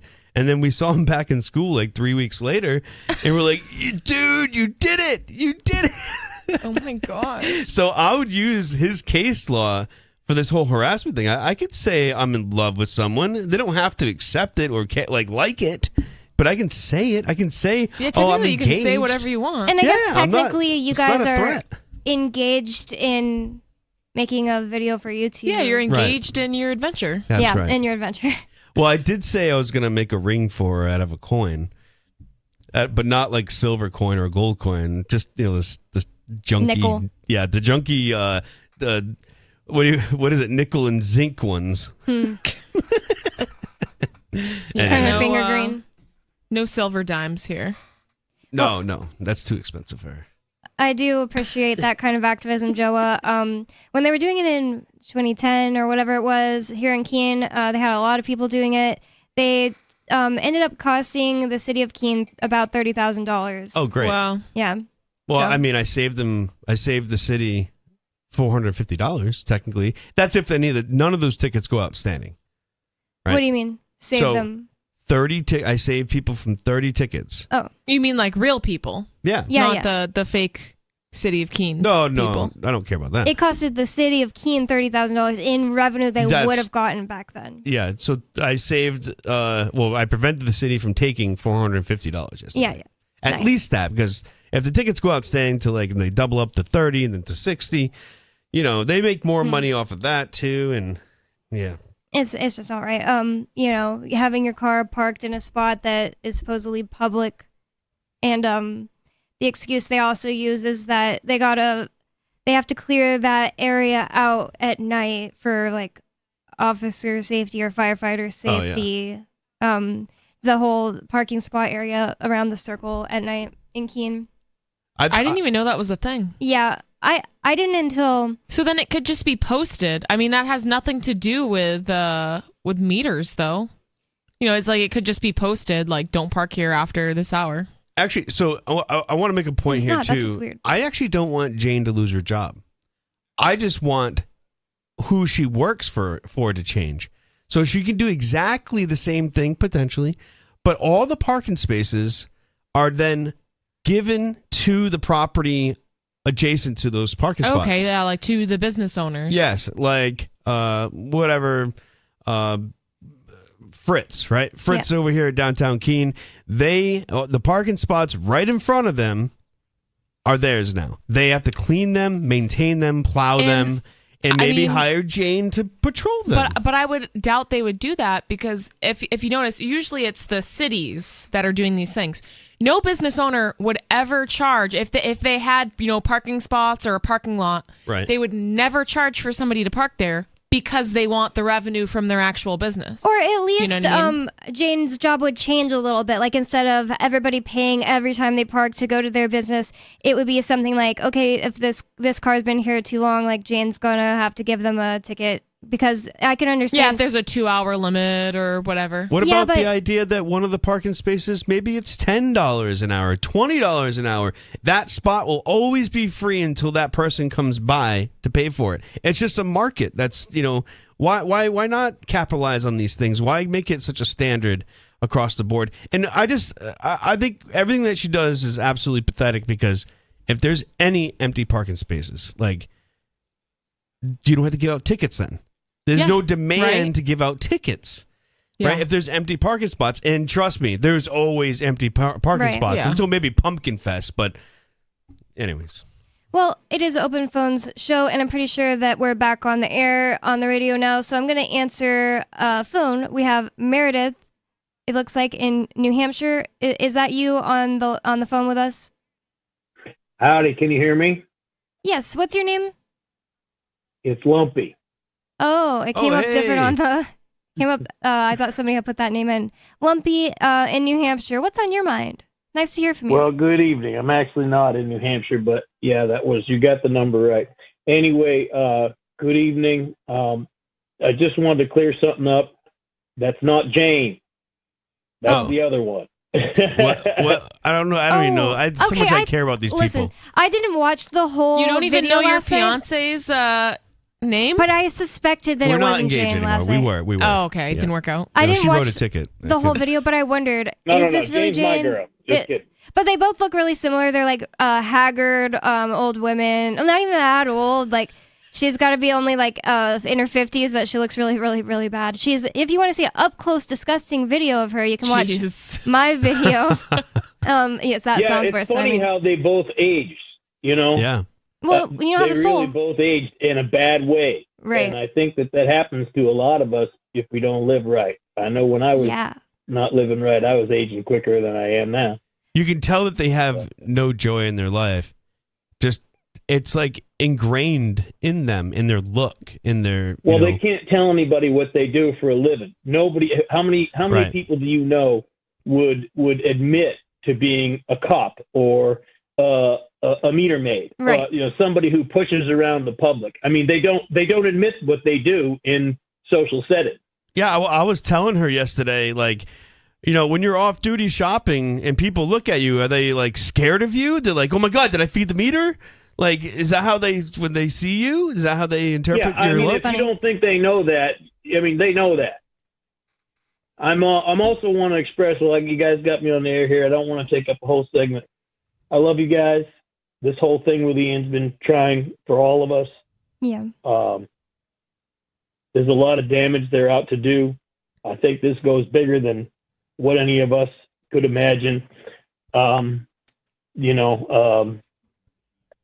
It's been a damaging thing for all of us. They're targeting anybody who wants to think for themselves, not have groupthink. Right now, I do think there's a very big concerted, if you will, conspiracy to.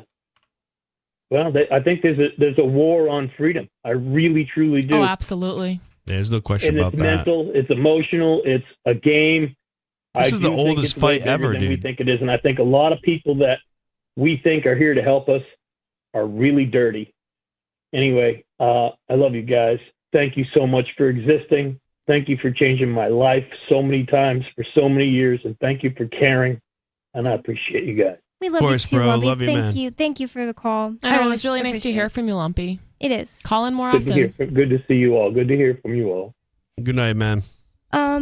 We also have David in New Mexico. I'm going to go to him in a second, but I just wanted to say I agree. There's, a war against, the people who want to be parasites and live off others, and the people who just want to live free. The people who just want to live the best lives they could possibly live and not hurt anyone else. There's just two types of people. There's moral and immoral people. The only thing I really consider innately immoral is harming anyone else. And so therefore there's immoral and moral people, because there are people who want to live their lives and not harm anyone else. And then there are people who they don't want to have to work very hard. So they're like, I'll just harm other people for my paycheck and my daily meals.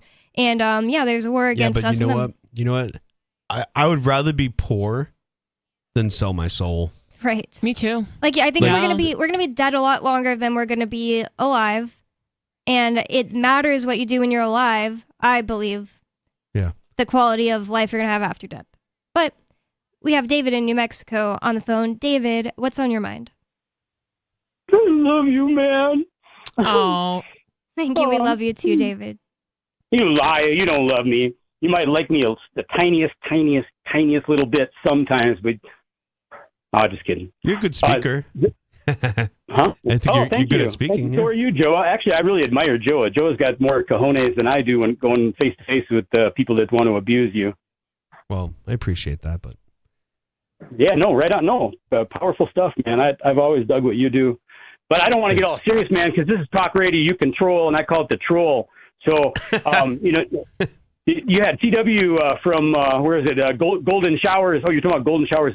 From Golden Showers, Arizona. That's where Kotex Radio is, that bloody mess of a radio station, Kotex Radio. And, the guy with the program just ahead of yours, the Afternoon Jive guy, that Michael Hagwood guy, Afternoon Jive guy. I don't know. And so I don't know if you're on the radio there or not. You can't trust what CW says. CW, he can't do anything, man. And he knows I'm kidding. Hey, CW, how you doing? But yeah, so that you don't know for sure if you're on Kotex Radio, because like I said, bloody mess. I didn't think we were, because we have these lights that blink. I kind of just trust Ian's past work that he's done to automate this place better. Well, actually, you may be. CW is pretty sharp. I think he meant that he was listening to you on broadcast radio as opposed to on the internet, and he's a sharp dude, so he should know what he's talking about. But maybe there was a room for confusion there. I don't know. CW, call back again.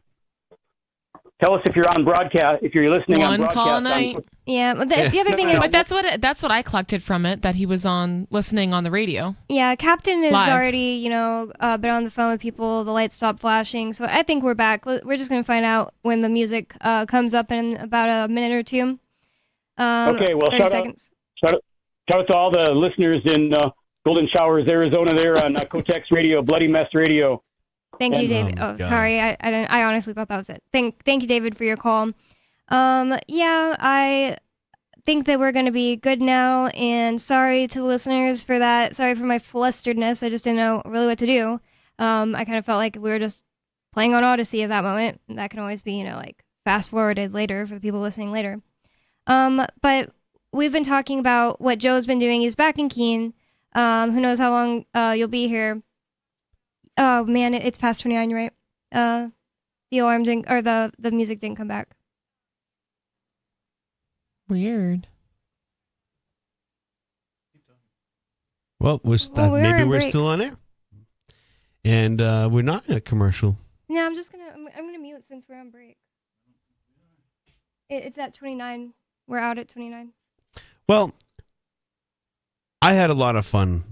Well, I yesterday. I want to take a break.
We're back on Free Talk Live, talk radio that you control. 603-283-6160. That is the phone number for you to call to get on the air with us. 603-283-6160. And in the studio with you tonight, it's me, Bonnie. Nikki. And Joa. And we do have a caller on the line, and I'm going to go straight to the calls because it's Open Phones Talk Show. Sarah in New Mexico, you're on Free Talk Live. What's on your mind? Yes, I just want to bring up that even these elections, it seems like everybody feels like it's kind of worthless. It doesn't, people find out that. Yeah. Well, that's what everybody concludes, but I mean, I kind of do agree with that, but there's some things that do, happen that does make a difference. Like all the years I voted for the library bonds, but we wind up building 2 new libraries in the last 7 years. And you know what? I will say, Sarah, it does seem like as far as voting goes, like the small scale, like local voting does seem to make a little bit more of a difference. I mean, whatever. I still don't necessarily agree with it because it's kind of like forcing your wants and your opinions on other people. Your little neighbors. Yeah, but you will see like more of a difference with the local voting because people, one, like your neighbors aren't as likely to vote locally. A lot of people just vote in like the big political or the big presidential elections. And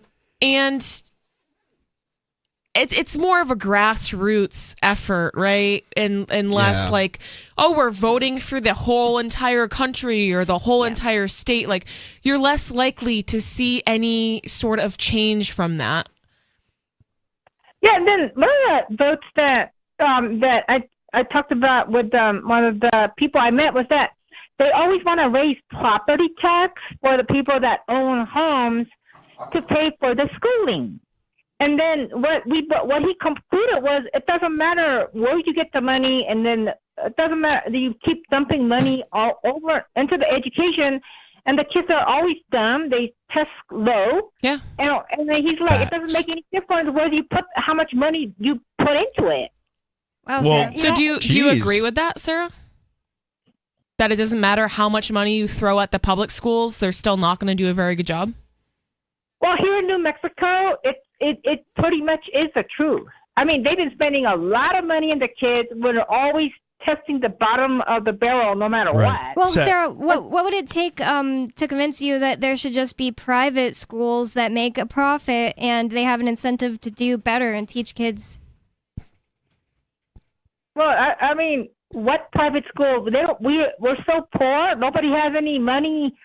Because you guys are taxed for the public schools. You see that? Yeah, you're getting stolen from. Or if we made it easier, so say if a family doesn't want to pay for a private school, which doesn't make sense because they're already paying for the public school, right? So you might as well allocate that money to the private school.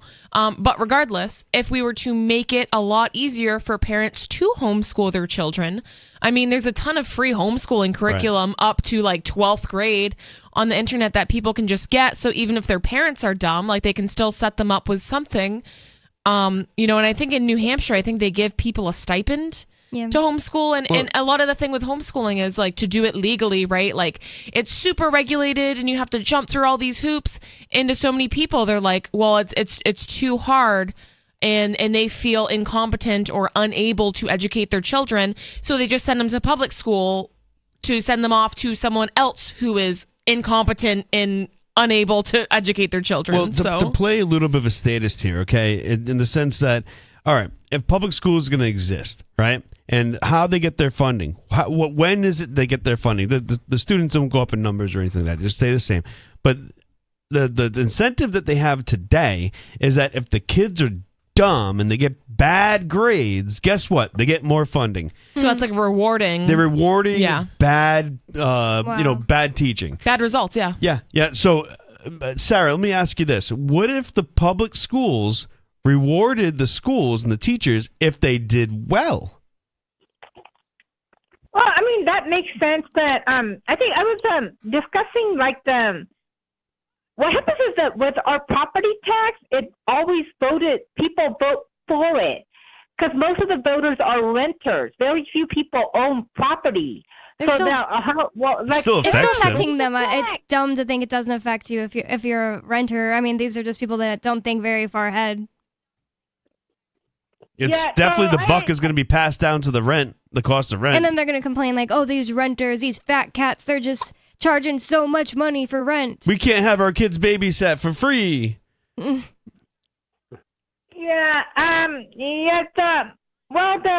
rewarding the schools for money, it sounds pretty good.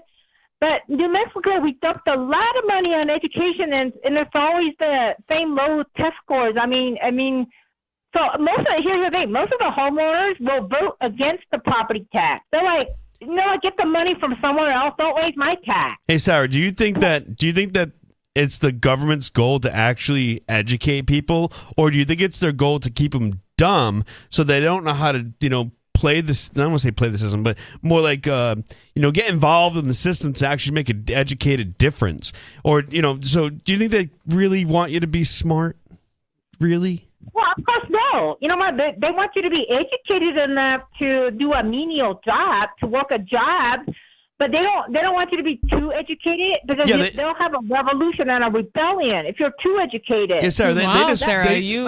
You're sound like you're really coming around. Sound like you're against public schools to me. Yeah, Sarah, what if I told you that public schools are just lining the kids up to fill the positions that they want you in? Right? Oh, yeah, they want you to be smart enough to count change or push them up or flip burgers. That's all they want. It's funny because all these rich, all these millionaires, billionaires that invent things and come up with new ideas that are very successful, they did that out of their garage. They didn't do that from a public school. Actually, a lot of them dropped out of public school because they thought it was so dumb, and they started their own way. Another thing about it, Sarah, is I feel like you just think, oh, private school, that's so expensive. How could what New Mexican family could possibly, afford that? Just because there isn't a competition, pushing prices down, and we have this public school system where most people just go for that. So if you want to go to private school, it's going to be a lot more expensive because, that's like luxury, basically. If people, one, weren't getting taxed, stolen from in order to pay for your kids, anybody else's kids to go to public school, and two, there was a competing system of free market schools out there, it wouldn't be that expensive. Like it would actually be cheaper because it'd be probably efficient because it's a profiting system. So they can't fail, and no one's going to send their kids to that school when they're failing. Yeah. They're going to send kids to the school when they can succeed in life and what they're being taught. So the competition's right there on its own. I mean, why does anyone send their kids to public schools anyways? I know what it is. It's a cop-out system to get their kids babysat. Mm-hmm. Yep. You guys don't understand New Mexico. We got the most poorest, the pitiful kids in the world. They're asking for school supply. They got no new clothes, no shoes, no underwear, no clean socks. They have no beds. They have nothing. They have no foster parents. They got no big brothers or sisters. They have nothing. Every year they're asking for everything. And there's so much government involvement in your state, Sarah. Don't you think that has something to do with it? Like, they took everything, all the, culture and opportunity to do well away from the natives, and then they just handed them back, like, you get your res money or whatever they call it every month, and you don't have to work, just, sit on this depressing desert, like, and do nothing because the government's going to take care of you. And then it's not just them, obviously. It's everybody in New Mexico pretty much is in a position to be on welfare. Not everyone. But it sounds like Sarah's exaggerating. She's not exaggerating. No, well, Louisiana and Mississippi have them beat for, poor kids and bad schools. So, but still, the government, it's like New Mexico is a good example of it because it is really bad. Like she says, it is there. And what they're doing is they live in poverty.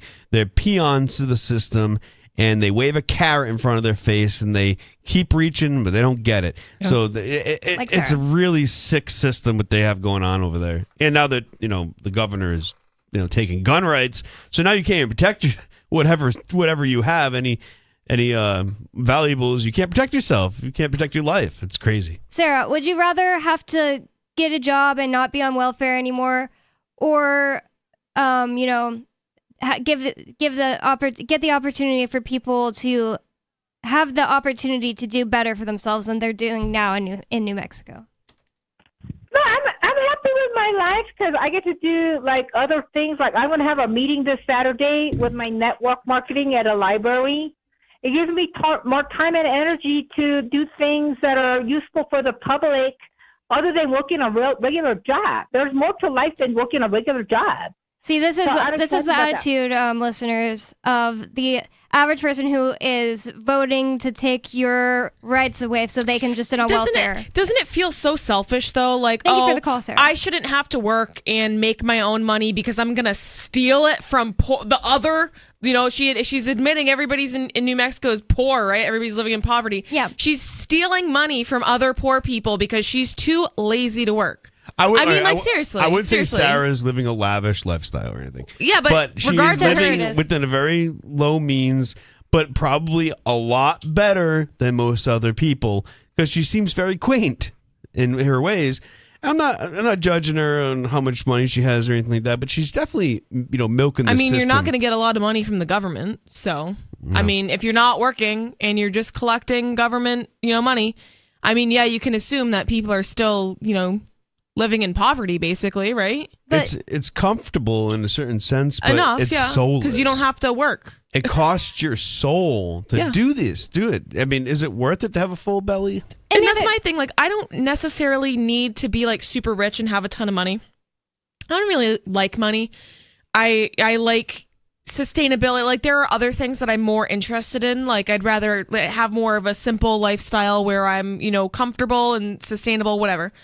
But I would rather still work. Like, working can be fulfilling. I'd rather tend my own gardens and produce my own food, which you can't do in New Mexico because there's no rain or soil that you can grow any sort of food in. You can grow stuff in deserts. I don't hardly. know why.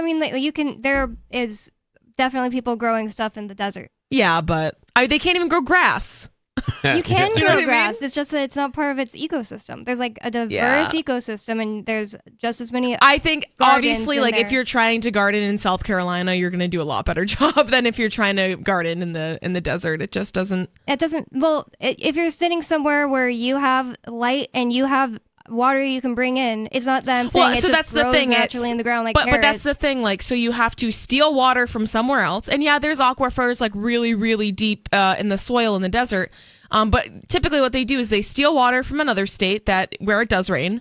That's what I'm saying. It's 2023. I'm not saying in the 1700s or something. Yeah, but I'm talking about sustainability, right? So I'm talking about having your own well, having your own, waste removal, growing your own food. Like, I'm not talking about, like, again, it's kind of I don't want to call it leeching off of the state, but if you're consuming city water, city, waste removal, you're not sustainable. You're not self-reliant. You're very dependable. You're still depending on them. Yeah. Absolutely. Like, you're still completely dependent on the state. And if the state ceased to exist, it's like you don't have any water. You don't have any, a lot of these people, are kind of going to be screwed. But not necessarily. I guess, without the state, people would just make deals with other states where they got water. Like, there are things that you couldn't live with here if we didn't have trade in other places. It's like that everywhere. Yeah, of course, but I would rather have a well than rely on somebody else. And that was kind of my point of self-sustainability, not having to use an outside source for pretty much anything. Everything I am consuming. Absolutely, you could. People have been doing it for hundreds of years. You not trading? People don't just sit in place and not of course, trade anything. You can trade, but without like extremely low levels of living. So technically speaking, obviously, I personally wouldn't want to do this, but if I had a well, I had my own, like septic system or leach field, I had a garden, I had chickens and maybe some other animals for meat. I could technically, like, me and my family, like, we could survive off of just my, 5 acres or however many I have. So, like, technically it is possible. I'm not saying it's super comfortable, but that's what all I'm saying. Like, you can live in a place where you don't have this, but you can trade for X with other people and have a comfortable, happy life basically anywhere. Yeah. But I was speaking to me personally. I like self-sustainability, and I don't want to rely on anyone for any of my like absolute necessities. Like, I want to buy salt from somebody, but like food and water, like, I want to produce that myself. To take it to an extreme level, there's this guy I follow, Robin Greenfield, and he has a YouTube channel. You can look him up, but he owns like just maybe a little over 100 items, and he lives sustainably by foraging all of his food, and he eats really good meals. Like, it's healthy. He looks healthy, and he doesn't make any money. Like, well, he does. He does make some money because his YouTube channel, but that just became successful because people really like how he's living. Yeah. And it's fascinating that, and I learned a lot from him. And really, there's actually more nutritious food by foraging than you can find at the store. Oh, absolutely. I'm sure. You know, actually, the thing about I just want to give you guys, since it's on my mind, it's lamb's quarters, and you probably won't find it as much right now because it's getting cooler, but lamb's quarters, it has more protein and it tastes better than spinach. Oh, it is actually really good. Really good. What is that? You have to look it up, but look up It's like a green? Yeah, it's a green. It's just, it looks kind of like spinach, except for it's not as round. It's kind of like kind of pointy-ish, but it tastes good right fresh. And that's a great point about foraging. I think a lot of that wisdom has just been lost. You know what I mean? Like, and this has been lost like for hundreds of years, like kind of since the invent of farming, right? I think that's why people are collectivists now. Is that we used to want to build gardens and farms and like have things in rows and it looks so organized and like a collectivist, right? But now it's like people collect figurines and cards, baseball cards and Pokemon cards and all these different things, video games and it's a collectivist system. It's just that I think it's in our psyche and just that we're not tapping into it properly. Yeah, that's actually probably a great point. And like going back to foraging, like there are tons. I mean, humans at one point, like hunter-gatherers, I mean, they were surviving simply from foraging and hunting wild animals. I mean, only 150 years ago, 90% of the world population were hunter-gatherers, and a lot farmers. of them lived in, like Utah and New Mexico. And they lived. So that was like my whole point. The thing about what Sarah said that's silly is she thinks that to work for yourself and provide for yourself, you have to be like sitting in a cubicle or her point was, there's more to life than going to like a regular job. But the thing about boring regular jobs that everyone hates is you do those when you're young and inexperienced to move up. And that should be the opportunity for you to save up, to go and do this next thing. Like you don't just, wake up and you're doing some dream job. Yeah. Well, and I think also it's a different mindset, right? Like kind of what like we were just describing with like being a hunter-gatherer or like a nomad or like being a farmer, like those very like primitive basic lifestyles. Or even like say, starting your own business and just doing something that's really fulfilling to you. It's a completely different mindset than someone that is like living in the city and is just like, okay, well, I need money, right? Because like I need to pay my rent and, like everything costs money, right? Like I have to go to the grocery store and, everything costs money. So it's a different mindset that you have to be in to even survive in those environments. It's like you need to work some crappy job. And even if it's really well paying, like say, if you're an accountant and you're making like 150 grand a year, you're living pretty comfortably. Maybe you have a big house, but if you hate your job, you're going to think like, it kind of goes back to Sarah and like justifies her point where it's like, you might as well just do nothing. I might spoil it for the Etsy producers, the marketplace, but because I'm going to say it's a national radio. You literally can just you can collect acorns, polish them, and then glue the caps back on, and then put them on Etsy for like a lot of money. Or just pine cones, and you put a sealant on them, then just put it in a fancy bag and sell it on Etsy. Yeah. You're literally finding these things. I actually was doing this. I was finding driftwood in rivers. And then just leaving them out in the sun, let them get a little bit whiter, giving a quick salt scrub, and then selling them on Etsy.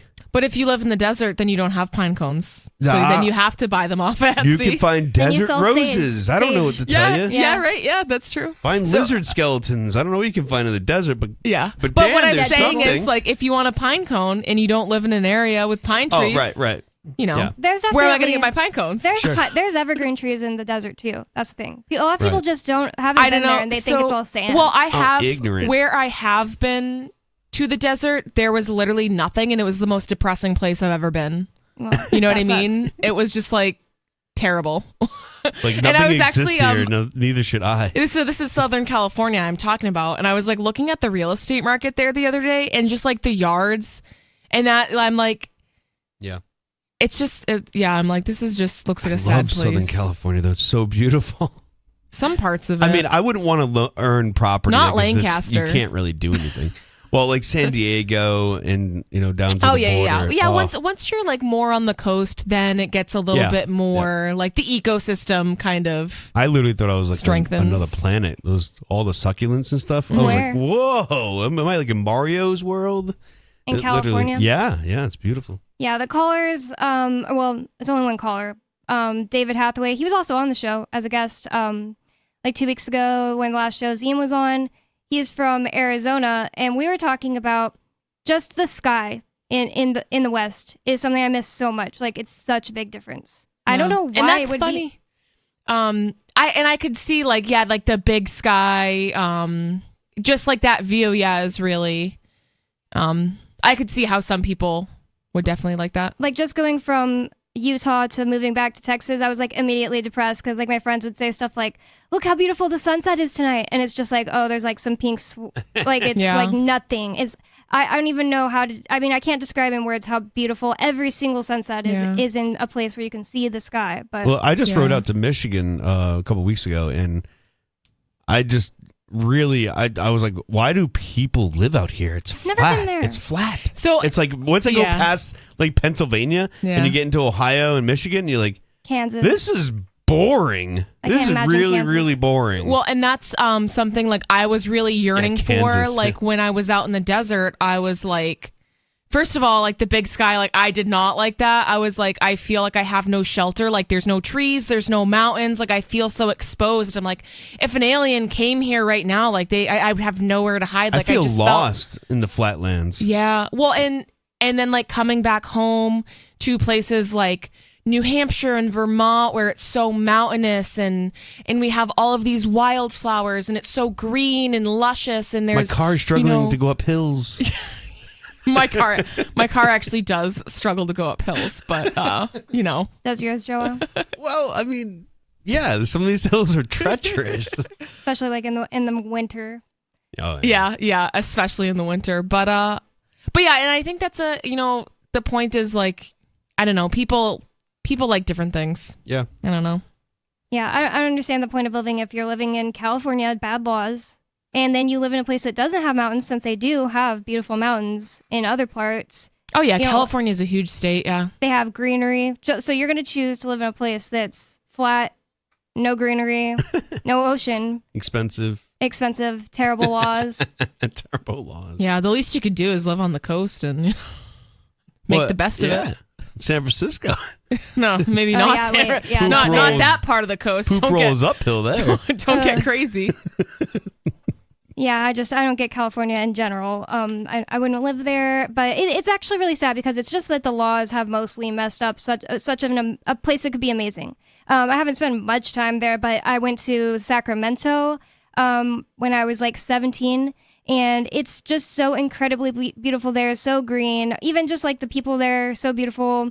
But they've completely ruined an entire state with terrible laws. And it's people like Sarah. You heard her. She said that she would choose her benefits over kids getting educated, and she'll vote your rights away in New Mexico. That's just a bunch of people like her in California, for the most part. Well, maybe if she was educated, she'd have a better life. I mean, like if she didn't go to public school. We're out. Yep.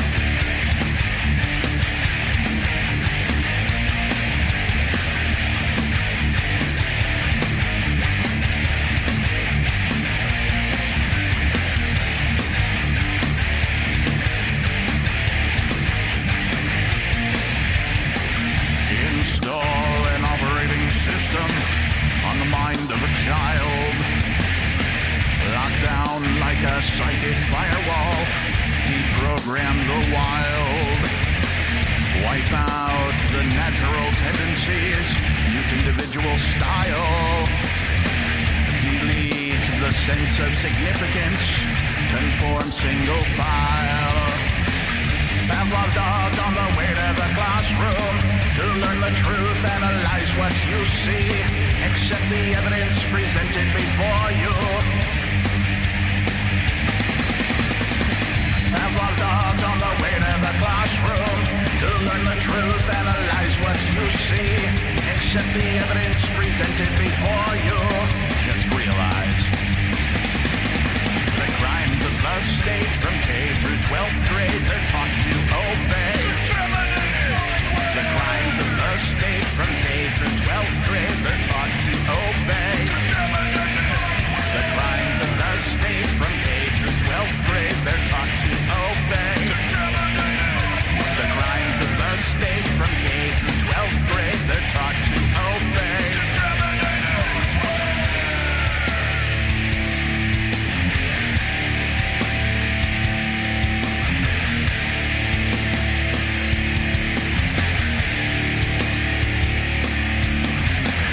Restrict and condemn thought autonomy, play along to do well. Plugged into the prison environment, emptied of rationale. Recite what they're taught to memorize, move on to the next cell. Serve out the 12-year sentences, the compulsory bell. Pavlov dogs on the way to the classroom to learn the truth, analyze what you see, accept the evidence presented before you.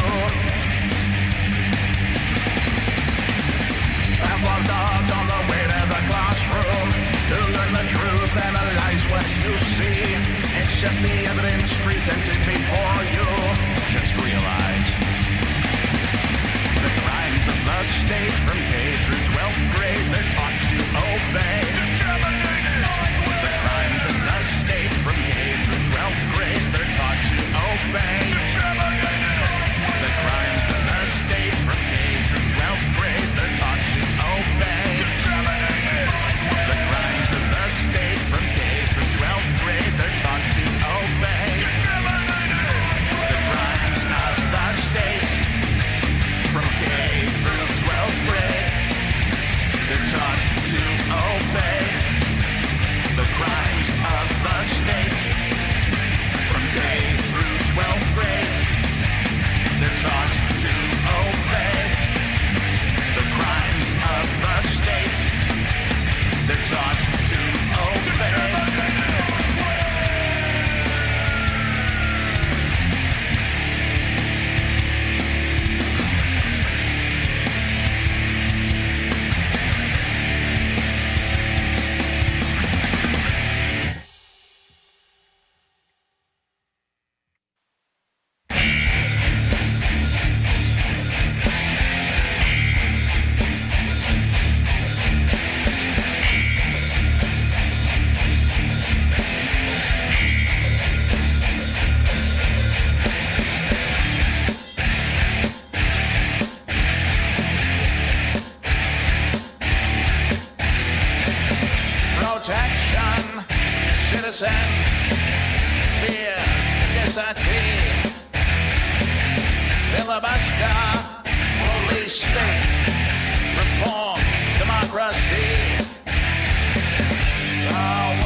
Unlicensed welfare fund, ballots, absentee.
listening to Free Talk Live, talk radio that you control.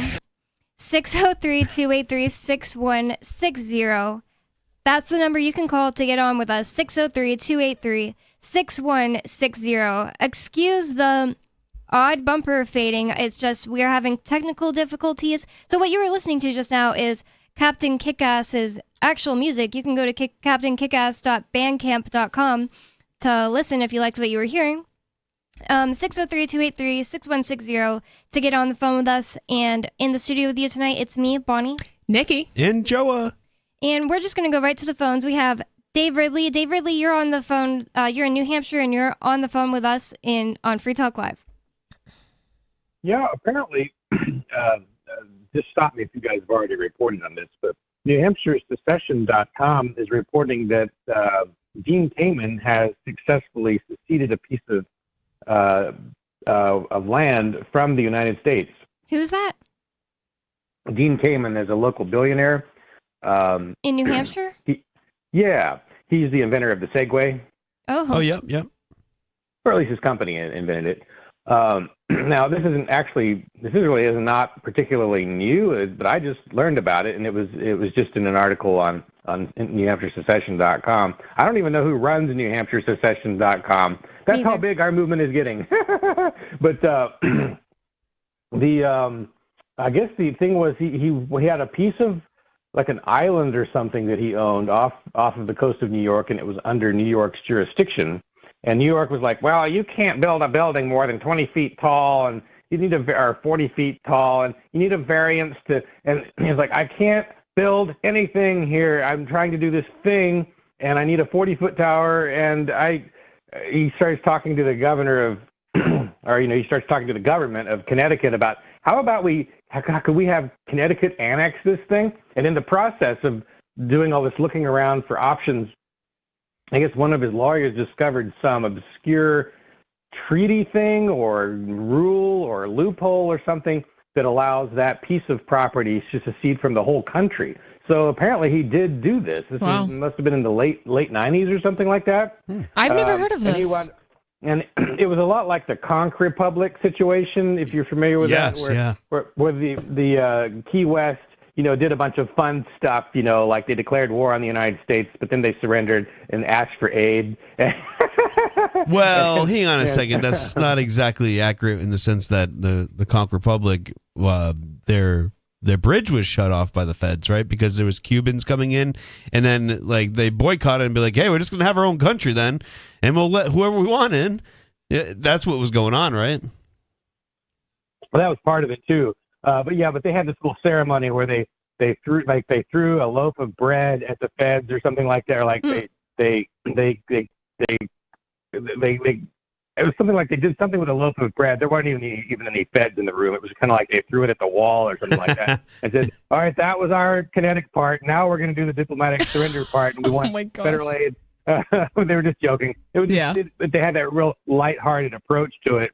Well, I'm just a little confused. I'm sorry. Let's go back to the thing you're calling it about. So in Connecticut in the 80s, the man who invented the Segway, he had an island, and it was part of the federal government's land too. And then he asked Connecticut to take it.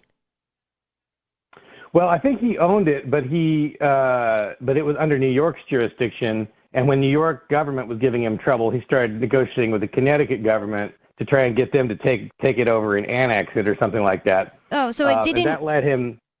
That led him to this loophole where you really could actually secede the whole island from the whole United States, and he did do it apparently. Does that only work for islands? Could you do it for inland mass, inland land? It's probably just for I would suspect it's probably just for this one island. Just that one island. Anyway, so it was an old treaty for that specific land. Yeah, maybe. Maybe, because I mean, you think about it, New York, that's the very earliest parts of American large scale colonization. So and it was under the Dutch for a while. So it was probably all complicated, and some of that complication probably stuck over into the modern era. Do you know if anyone lives there now? I'm sorry, what? Do you know if anyone lives there now? Well, he lives just down the street from where I lived when I was in Bedford. I used to jog past his house. No, I mean, does anyone live on this island now, or does Does anyone live on, or is it just an empty island? In the spirit of lightheartedness, I think he's named himself like the Duke of the Island or something like that, and he has like a foreign minister. All this stuff is done, but hardly anyone actually stays there, I think. It's like a facility. They wanted to use it for like a power station or something. Okay. There was this similar thing off the coast of Maine. It was like between Maine and I'm gonna say England, but there's like this. I think it was a man-made island, and they put a lighthouse on it. This was a long time ago, but the United States didn't want to fund it anymore because they didn't need it anymore, and so this land, like the whole thing was, the little island was up for sale, and they sold it as a country. And because like they were like, well, the U.S. government's not gonna come here and try to seize it away from us, so they challenged the whole thing, and like they literally had the presidency up for sale for like $1 million, and the vice presidency was like $500,000, and like they're on their fourth. And yeah, they made a lot of money off of T-shirts or something like that. But oh my gosh, it's just like I feel like these things are like, oh, that's lighthearted and silly, but that doesn't really mean, like, I wouldn't, like, put it on my New Hampshire secession website, because it's, like, it doesn't necessarily say to me, like, oh, we're making some kind of progress. It's just something that the feds are ignoring, like. I mean, it's interesting to know that, like, those sort of things are possible, because I think a lot of people maybe just think that, like, it's completely impossible to do anything of the sort. So it might be good in that sense. But also, like, maybe we are just beating around the bush. Maybe there is something so easy of a treaty that we could just go, boom, we're done. Yeah. We played the right card in the court or whatever, and therefore we're not treasonous. Like it's also interesting he lives well, here. I am. Whoa. It's also interesting he lives here. Like, he chose a state that, is one of the most free. Well, thank you, Dave. Is that all that you had on your mind? Well, I mean, if you think about it, the only other time I can name where any entity of land has seceded from the United States successfully would be the Philippines. And so it's just nice to see that there was another one, apparently. And I also, it's good to learn from them that lighthearted approach, because apparently, the government didn't see them as much of a threat. And he met with George Bush, I guess. And he said, I'm meeting in my capacity as the leader of this of this foreign country. And I guess he gave foreign aid to the United States in the form of a $100 check. Oh, my gosh. He just had, and he has his own currency on the island. And he says, our currency is better than the U.S. government's currency. I mean, it probably is. It's probably more valuable. There was this really cool concept TV show, and I don't know if it's on anymore, but it came out like maybe a couple years ago now. And we talked about it on the air when it came out because someone tipped me off about it. But it's called the Republic of Sarah, and it had to do with a small town upstate New Hampshire, believe it or not, that this landmass wasn't properly sort of mapped and dignified with New Hampshire, because it was actually part of Canada. This is a whole, I think it's a theory to make the show, but like there was a river that went around it to the south when it was Canadian, and then the river changed and went over north of the town, and it became all of a sudden New Hampshire because the river created the border. But then it was like, no, this is still Canadian. Canada was like, we don't really care. And then so they're like, all right, we're going to make our own Republic of Sarah. And it was, not to spoil it, but they really just turned wicked socialists. But it's all fiction, right? Huh? It was all fiction, right? Yes. I kind of hate how lots of fiction stories make any time there's like people being self-sufficient, they try to make it seem like, oh look, and then all hell broke loose, like Lord of the Flies. Yeah. And these boys were left alone for 2 weeks and they killed each other. Like a TV show is realistic. Yeah, and then people that are so dumb and gullible that they will be like, yeah, well, we already saw how that played out on X TV show. Republic of Sarah, we saw it. Yeah, it doesn't work. Well, Republic of Sarah is not 100% fictional. It's inspired by something that really did happen, which was when a piece of New Hampshire did become independent around 1795, if I recall. I'm a little off on the year probably. So again, there is precedent for these kinds of things. It didn't secede from the United States. It just fell into a complex situation, Right. kind of like Sorta- Liberland. Yeah. like Liberland. I was going to say exactly. And by the way, I don't know if we reported this on Free Talk Live or not, but Liberland got raided a Yep. few days ago. Yeah, We we did. did report Okay, on all it right. a few weeks ago. Yeah, it was really sad. Well, thank you for the call, David. I mean, that kind of stuff, it is interesting to me. I just don't find much like hope that it's gonna, we can do the same thing in New Hampshire. But, maybe there is some loophole out there somebody hasn't found yet. Yeah. That'd be cool. I do like it. I will say one thing. I like it when people are like lighthearted like that. Like, I feel like life is too serious. And it's just like kind of hilarious to have your own island country and just like kind of make a huge joke about it. Yeah, you just Like, kind of I you get- sit back and giggle about it, like Yeah. we're doing it. I get how like some people in the secession movement could be kind of like offended by that, but I think it's I don't find it offensive. I just was wondering, where's the punchline? Like, does this mean something for New Hampshire? Like, why are they putting on the New Hampshire website? I guess I think as- just because it's possible and it really hasn't been done before. I yeah, but guess. like if it's only that one island, it's not really like, this is possible here. That was my And point. actually, I think it hurts the argument, honestly, because it's just like a small landmass. It's like in an obscurity that doesn't prove why we should secede. It's just an I don't know obscurity. who runs It's- that website or anything. I'm just looking at it that way. I'm not looking at it in a like this is a serious It's a thing fun that story we were in trying to general. do here. Right. Like I don't want to take light of it with the. That's a little bit how I feel. I'm not like offended, but I do kind of think that somebody, an outsider who doesn't agree with secession, would look at it and just say, "Oh well, see, it could only happen in a place that's like an unpopulated island." that- Sure, yeah, yeah. I don't know. I'm not saying I necessarily think it hurts. Not really. It's just like okay. We have Tom from New Hampshire. Tom, you're on Free Talk Live. What's on your mind?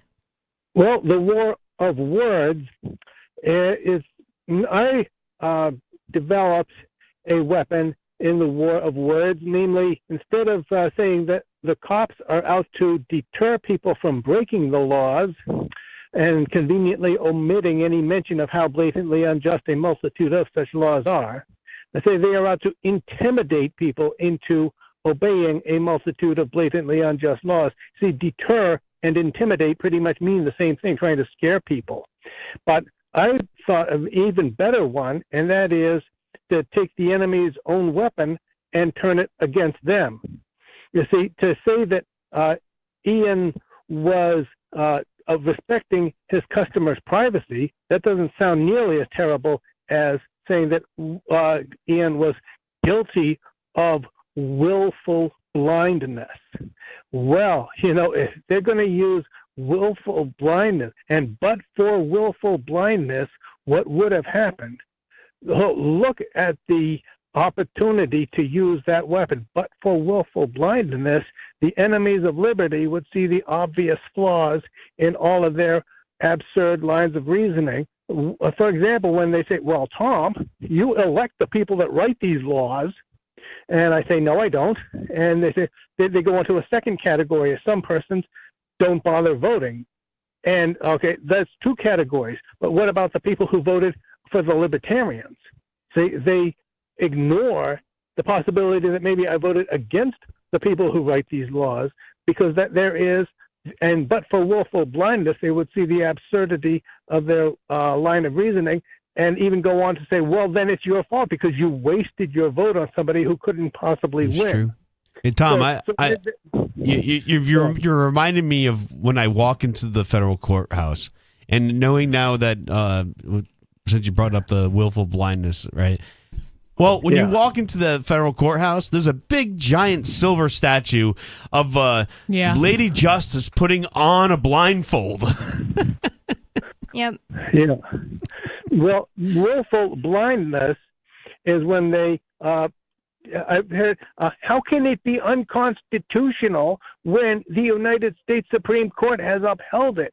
That's right up there with how can I be overdrawn when I still have some checks left in my checkbook?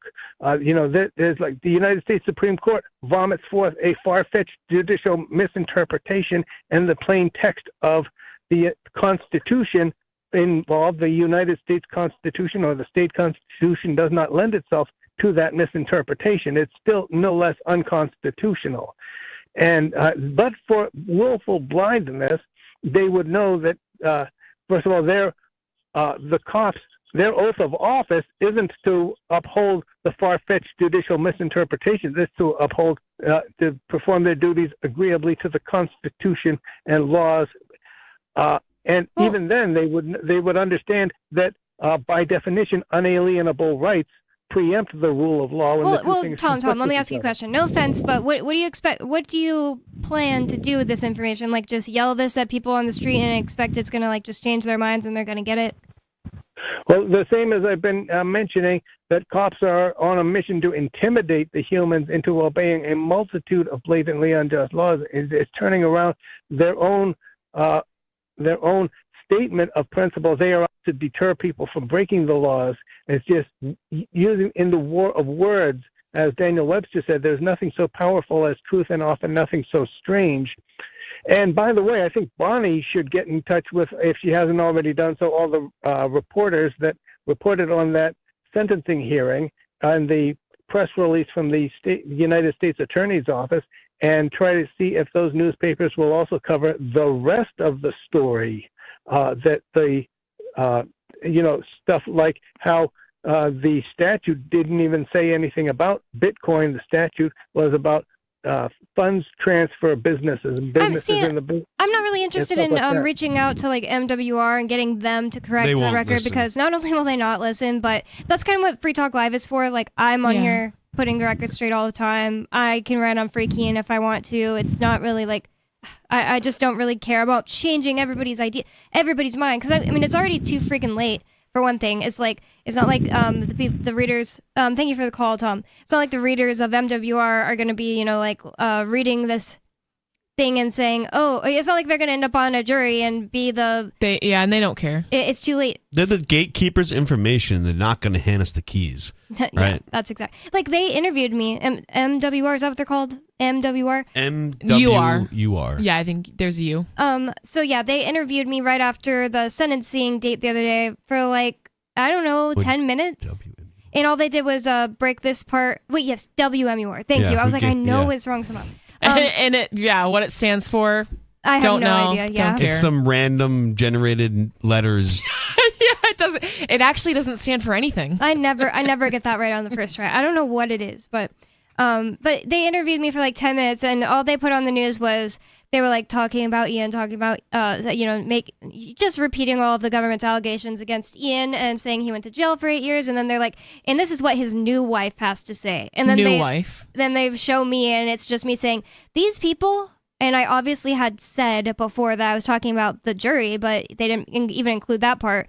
They just cut to a clip of me saying, these people, I don't know if they just didn't like him or maybe they don't like that his wife is young. And that's like all they used. That's all they showed. Yeah, I saw that. They tried to make it look like I was just like dumb and also called me a new wife as if when like he has an old wife, like he just got rid of his other wife when she turned 30. Or how about when the news reporter promised me on camera that she was going to show Don Bulldog throwing an elbow into my chest. Guess what they did? They started to show the clip and they ended it right before he threw the elbow into my chest. It's ridiculous.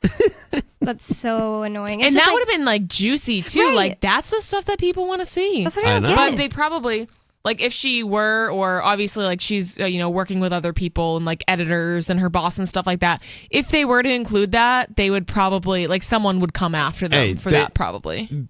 There's no doubt in my mind they sent, I think her name was Jennifer, to do this report because damn, she retired 2 weeks later. Oh, that's convenient. The reporter that interviewed me when I went to file a complaint against Bulldog, she like retired like right after. Weird. Yeah, so she just put herself in a position to lie, and then she's like, "I'm quitting" or whatever it is. It's so bad. Like I can't wait for your trial. What is he gonna say? What is he gonna say? Like, well, I just decided to lie in that moment. What else could he say? Well, if he does lie, I'm like, hey, was there any violence today? And he's going to be like, no. I'm like, roll back that bean footage. Yeah. I'm sorry. The listener doesn't know what we're talking about. We're talking about in October of last year, 2022. November 3rd? Oh, November? Yeah. So, okay, November of last year, Don Bulldog, he was running for Senate here in New Hampshire, and he was going into St. Anselm College to do a debate. Yep. And Joa walked up to him and said, don't start any wars. Yeah, don't go to war. I said, you suck. Don't go to war. Yeah, you suck. Don't go to war. Which is pretty based. Yeah, because he was all about war with China at the time. And He's then like talking about Don it. Bolduc just proved that he sucks. And he went to war by throwing an elbow in my chest. Yeah, and then he started screaming, "He hit me! He hit me!" And this is all on camera. Yeah. It's on camera that he's pointing to a cop telling him to go arrest Joa, and he's saying, "He hit me!" 3 times. And then slandered me on the news 3 times. And he lied 3 times in the news about the incident. And where can they go to see that video?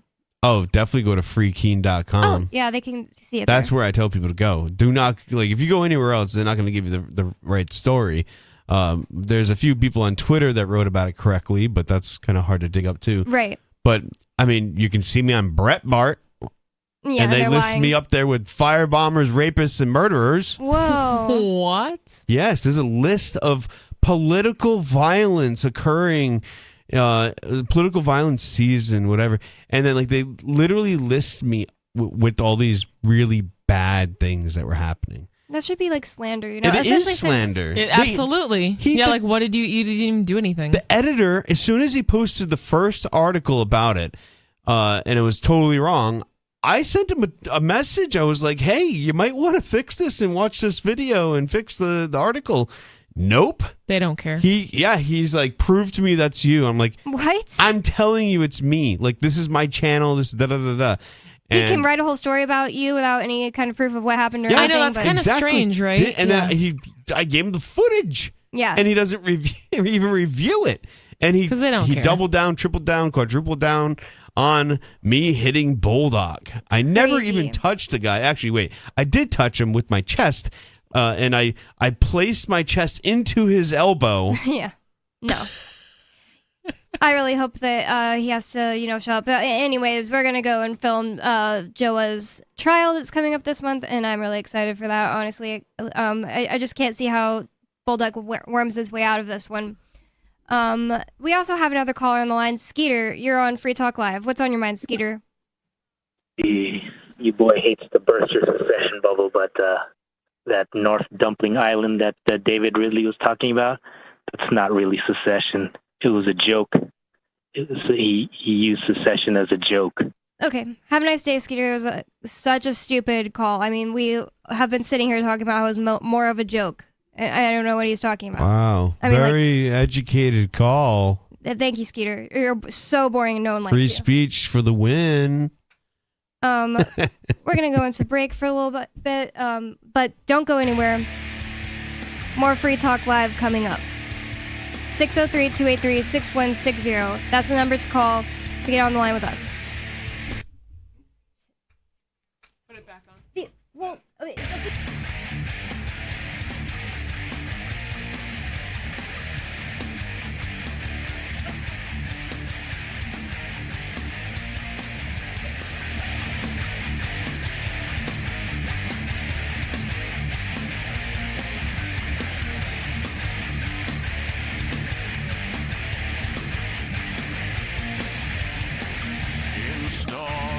And it was so weird that it happened tonight. As he came in was monitoring. No. Like a psychic firewall, deprogram the wild, wipe out the natural tendencies, mute individual style, delete the sense of significance, conform single file. Pavlov's dog on the way to the classroom to learn the truth, analyze what you see, accept the evidence presented before you. Pavlov's dog on the way to the classroom to learn the truth, analyze what you see, accept the evidence presented before you. Just realize the crimes of the state from K through 12th grade, they're taught to obey. The crimes of the state from K through 12th grade, they're taught to obey. The crimes of the state from K through 12th grade, they're taught to obey. The crimes of the state from K through 12th grade, they're taught to obey.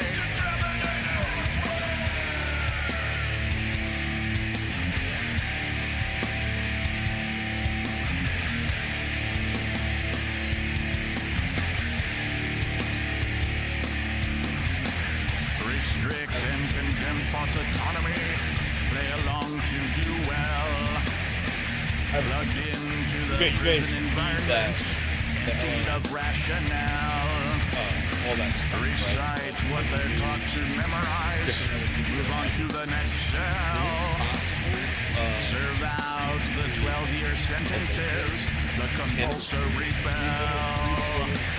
Pavlov's dogs on the way to the classroom to learn the truth, analyze what you see, accept the evidence presented before you. No, but I've been following. Pavlov's dogs on the way to the classroom to learn the No, truth, we actually does legitimate campus every single day. It's called, it's called Watch Day. The crimes of the state from K through 12th grade, they're taught to obey. The crimes of the state from K through 12th grade, they're taught to obey. The crimes of the state from K through 12th grade, they're taught to obey. I think he's great. I think he does a great segment. He's doing it for a while. He has like 8,000.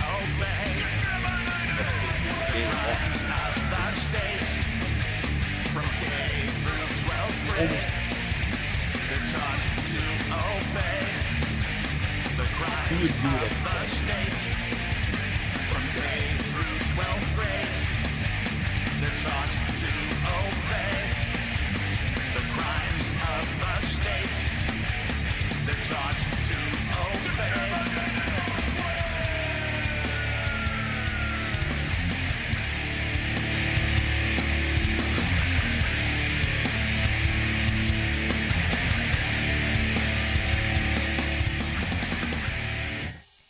Welcome back to Free Talk Live, talk radio that you control, 603-283-6160. That's the phone number for you to call to get on the line with us in this last segment, 603-283-6160. But we will be back tomorrow as well, so keep the number in your phone or something. And in the studio with you tonight on Free Talk Live, it's me, Bonnie, Nikki, and Joa.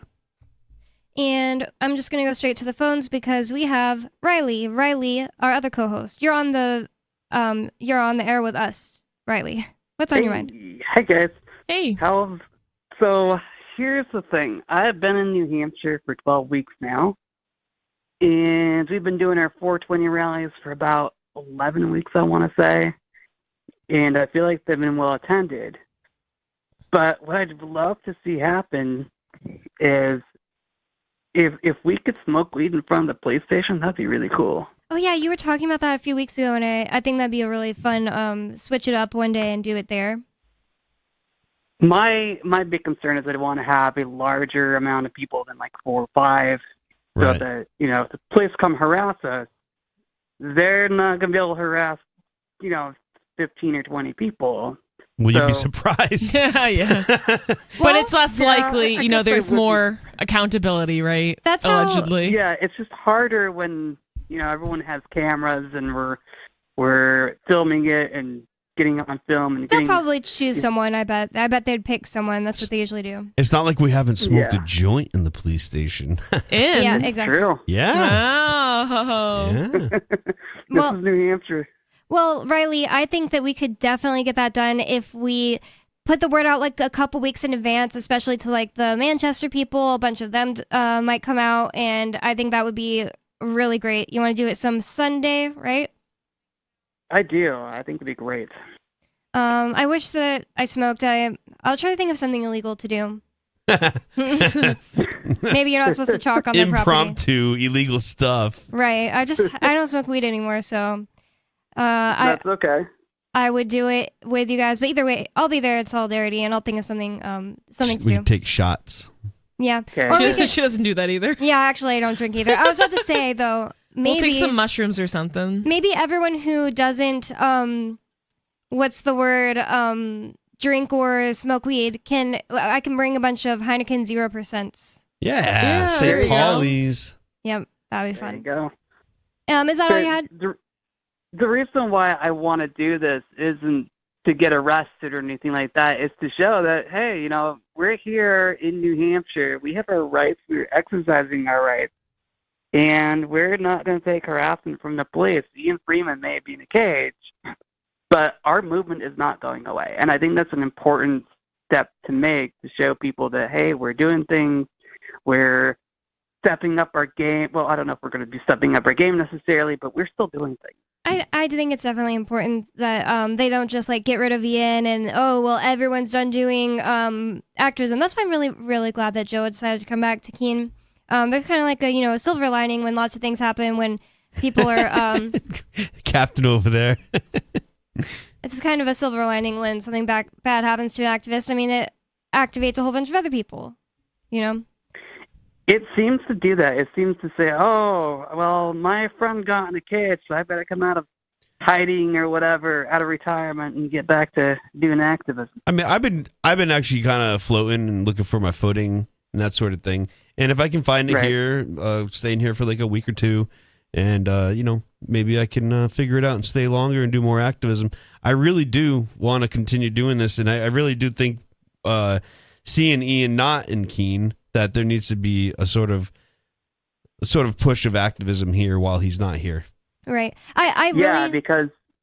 Oh, go ahead, Riley. Because Ian has been a huge part of the Keene activist community, and I really look up to that because for some reason, there's a part of me that loves to stand against authority, and I really want to bring that part of me out to learn how to stand against authority and exercise my right to stand against authority. Nice. I agree. I just really like living in Keene, where for the most part, I mean, I've just never been pulled over here. I know that it's not like no one gets pulled over here and no one gets harassed by the police, but I feel like the police are really tame here because of people like Ian. You mean like Keene specifically, or like are you talking about the entire Monadnock region? Keene specifically, okay. I don't. Yeah, I would say so. If I leave Keene, it's like to go to somewhere totally different. I almost never go to just like the surrounding But you area. have a point. Like I know someone who has been pulled over by Keene PD, but every time I've ever been pulled over, which is kind of frequently, I don't know why, they just like keep targeting me or something. But it's always like once I get to Swansea or Troy, like it's never been in Keene. It's like some other cop down the street. I just think that Ian and the rest of them back in the early days of Free Keene, in its heyday, like 2010 or whatever, they really trained the cops. Like, listen, you're not going to get an easy moment of pulling someone over, arresting someone. We're going to take you to court and sometimes win. Either way, waste your time. And you're not going to have an easy day if you mess with a Free Stater. The cops in Keene have definitely been trained. Yeah. Like, when they get a new guy in, they're like, hey, listen. If you see this bumper sticker. They show him the, what's that JFK film? No, I'm just kidding. Oh, no. Oh, my God. No. You had to go there. They show all of Free Keene videos, and they're like, I understand. They just play like Derek J's victimless crime spree. Yeah. That'd be great. Well, I know that they get, they definitely get trained. Like, they get told about the Free Staters. Like, one day, I was actually going to bring this up earlier when we were talking about the parking spots. In 2020, Ian, our co-host, Peakless Mountaineer, and Nobody, and some other people were out having a nightcap, and the cops came and were giving them tickets for being parked overnight there, and they were like, ridiculous. It's because, the firefighters need to come through here. Something stupid like that. Like, they can't just drive through normally anyway. And they had a really young guy with them, and in the video, Ian asked them, are you training them, or you've got the, oh man, now actually I don't remember if they admit to it or if Ian just asked, but Ian does ask, are you training them to deal with the Free Staters? And he said, it seemed like, I can't remember now if he actually answers in it and says that's what they're doing, so I could just be mixing that up. But, well, you bring up an interesting thing is the overnight parking. I beat an overnight parking ticket in Providence. Nice. And all I did in court, all I said during my little judge trial, I said, what does it mean to be overnight parking? Like, how do you know I didn't just park there and then I was going to leave 10 minutes after she gave me the ticket? Yeah. How can you prove this overnight parking thing? And they're like, you're right, we're throwing it out. Wow. So if everyone just argued it like that. Yeah, exactly. And like sometimes it's as easy as that. And especially with like low level stuff like traffic infractions and parking tickets, it's pretty like it's not super serious. It's pretty easy to just take it to court. You can literally like say whatever and at least usually, waste their time. Yeah, at least waste their time. Usually they'll just throw it out, and I mean, You get a cop off the street. Well, 9 times out of 10, the cops don't show up, and then it gets thrown out. So either way, I mean, like, don't pay it. Like, always fight it. And speaking of fight traffic, yeah, exactly. Speaking of traffic infractions, my court date is coming up on December 15th for Hillsborough. Yeah, Hillsborough. I think that's where it nice. is at 1 p.m. So What'd if you anybody do? wants to come, What did you do? nothing. Yeah, good answer. I'm trying to make you admit it. No. Oh my God, Joe. Never. What'd you do? Listen. This ain't my first rodeo. This is like, maybe I shouldn't even say the next part on the air, but never mind. I'm innocent, and I will win. So. Is that all you have for us, Riley? Yep, that's all I have. Thank you so much. Thank you for your service with the 420. Good night, Riley. Riley's- I'll see you Sunday. Yep, it's on Sundays. That's actually awesome because I think it's so cool how Riley like just got here. And obviously like he's been working with Free Talk Live forever. Yeah. Like he's been calling in, he's came out to visit, like, you know, we've He does known the Riley, digests. right? Yeah, he does the digests for us, for people who don't know. Which is super helpful for, you know, because a lot of people these days don't have the capacity for a 3-hour show, right? But what I was going to say is it's so cool that he moved out here and immediately started doing something. Yep. Immediately started, you know, a meetup, and it's been pretty successful. So that's cool. I mean, like, that's cool to, like, hit the ground running, like, right when you come here. Yeah. And Riley, your free Ian shirt is ready. So Nice. Oh yeah, Joe has been I don't know. Maybe you want me to shout that's out on fine. the show? Joe is making some shirts. He's like a really good artist. He was really humble about it. Like I know he's gonna say I'm not a really good artist. He is, but he is. He can I really second do that. faces, and he made a shirt where he's hand painting Ian, our co-host Ian, my husband. And it says free Ian on the bottom, and it's really, really, really cute. I love it. And you also made us or the sketches from the trial. Yep. Yep. Yep. As much as I could. You could definitely tell immediately who everyone was that he had drawn. Like Oh, I yeah. could tell it was Sissy and Ian and the judge. Oh yeah, that's the FBI prosecutor. That's the Yep. the FBI witness, the short-haired butch. They don't let lady. you do they don't let you bring cameras in, so it's like a really, really nice service that you came out and did that. Yeah. No, that was awesome. But yeah, he's selling those t-shirts, so I don't know where you could get one. If you know like how to contact me, maybe I'll make one for you. Yeah, and if you live But in I think Keene. I'm gonna bring the price up if I get a lot of orders. Yeah, Oh my God. no, that's a lot of work. Yeah. Yeah, I mean he's literally hand painting these. Yeah, it's hardcore. But let's move on. We have this story from New York Post that I kind of teased at the beginning. I'm not going to play the video of this, only because I don't want to mess with the technical stuff right now when we've got it kind of just floating along. I don't want to mess it up, and it's not that interesting to listen to anyway. It's a video. The title of this article says Pennsylvania cop arrested for improperly committing ex-girlfriend to a mental facility. Oh, this one. And in the video, I mean, you can at least hear her saying, like, what the heck are you doing? You're crazy. Like, something is wrong with you. Get off me.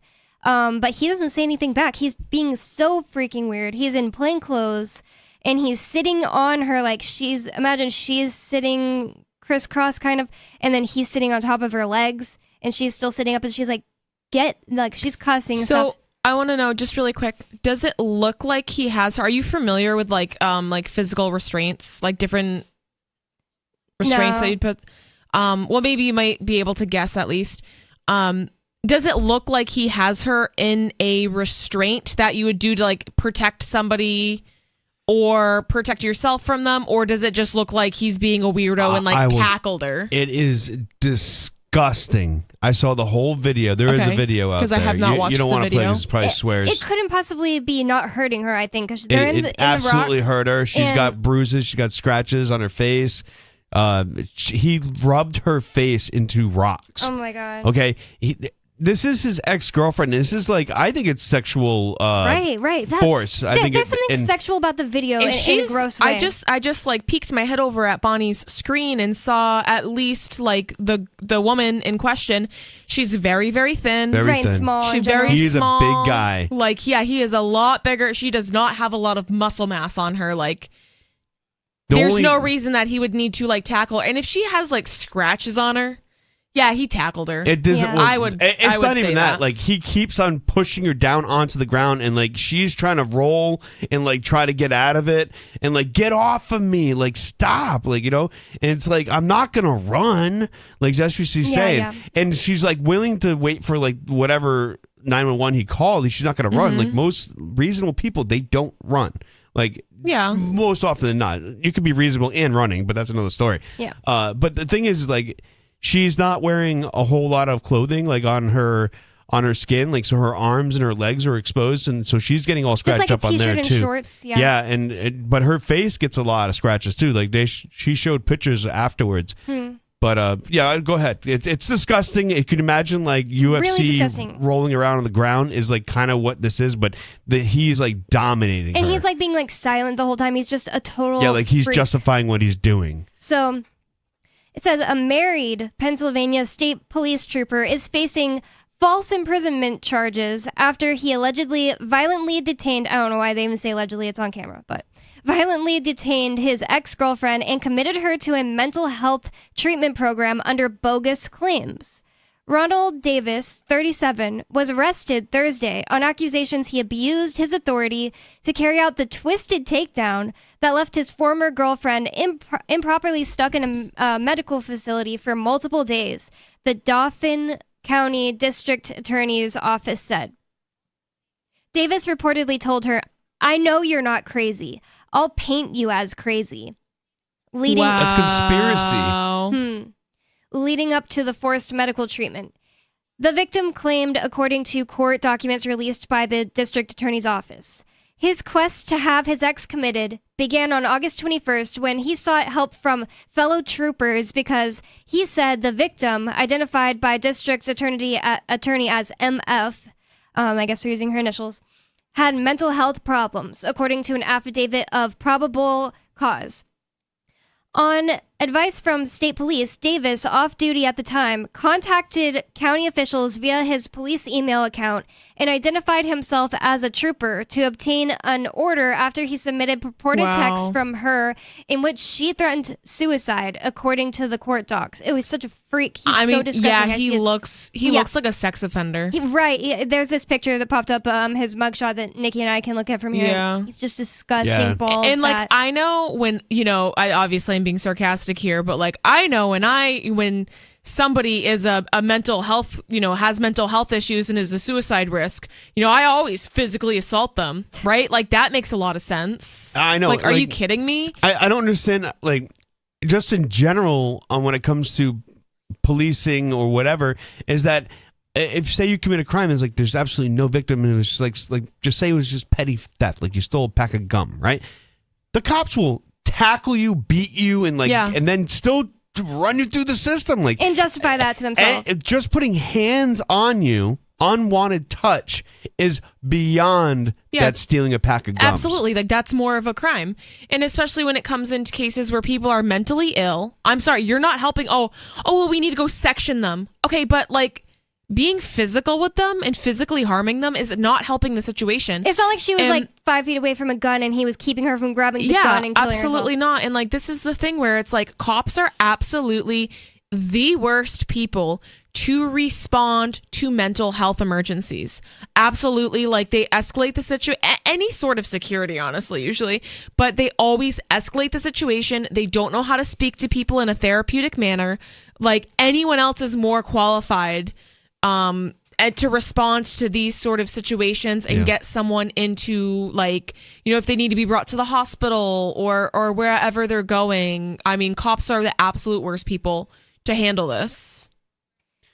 I got pulled over once for license plate frames, and I was challenging the cop, like, this is not true. This like, is they didn't want you to have the frame you had on your license This was a plate? rental car. Oh. With the rental car's license plate frames. Oh my gosh.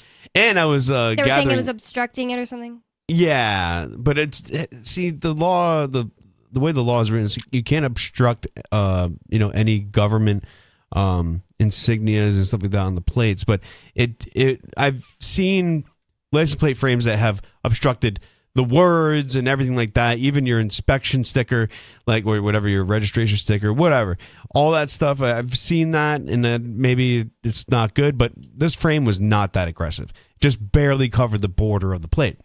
Regardless, that's not the point. Even the rental car company said they would pay for the ticket. But when I got pulled, and I was like, no, I'm going to fight this in court. They're like, okay, I won. But that's another story. Nice.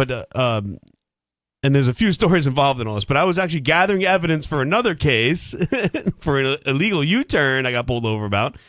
That's besides the point. But I was gathering that evidence, and then when I pulled out, the cop pulls me over. And then I asked for a supervisor. Supervisor shows up. Ironically, it's his father-in-law. That makes sense. But they called for the ambulance because they said on the radio they were going to run a psych eval on me. Wow. So they called the ambulance to the scene because I'm challenging license plate frames. Who's the psycho here? Who's the one that's crazy right now?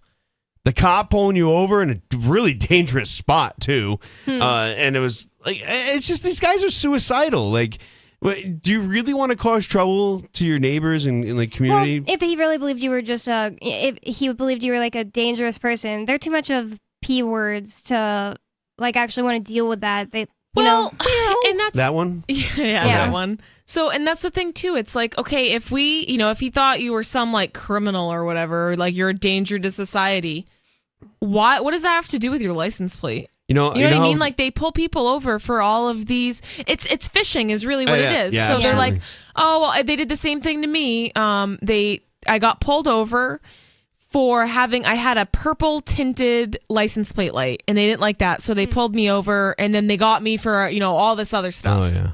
So, and that's what they do. Well, you want to talk about how dangerous of a person I was with those license plate frames?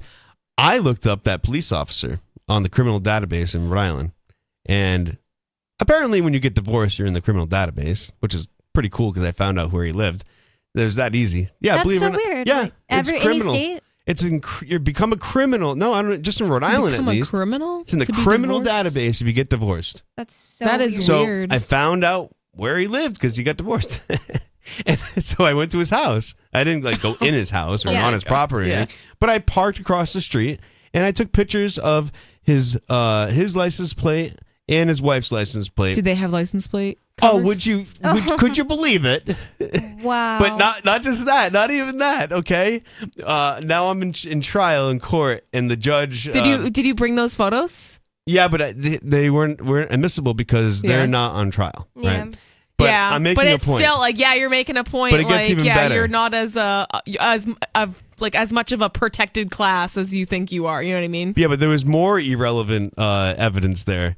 Is while the prosecutors is ranting away to the judge about how I should do community service and all this stuff, or at least community service, I walk over to the window and I just say out loud whose Mercedes is this out here?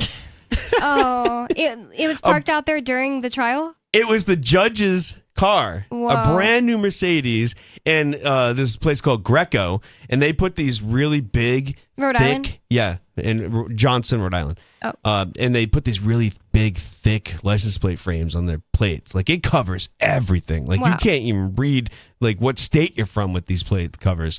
And and the judge goes, okay, all right. Well, Oh my god. yeah, but there's other funny things. The prosecutor's why don't you just do, Joe, why don't you just do 5 hours of community service? And I just get up to the mic Why and don't you just do it? I just go up to the mic and go, I don't negotiate with terrorists.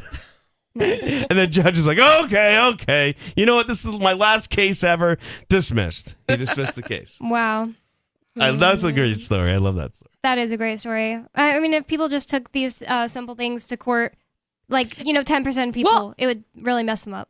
And that's what I'm saying too. You can literally get up there. I'm not saying if you get up there and say anything, you're gonna win every time. Right. But usually, Like, people act like it needs to be like this science and you need to like hire an attorney to fight your speeding ticket. No, just fight it. The cop's probably not even going to show up, and you can literally just say whatever you want. I mean, you could make like a pretty legit argument, or, whatever. If you ever go off rails, like if you're representing yourself in court and you go off rails and the judge goes, hey, can we get back on the topic? I'm like, look, I'm pro se. I'll say whatever I want.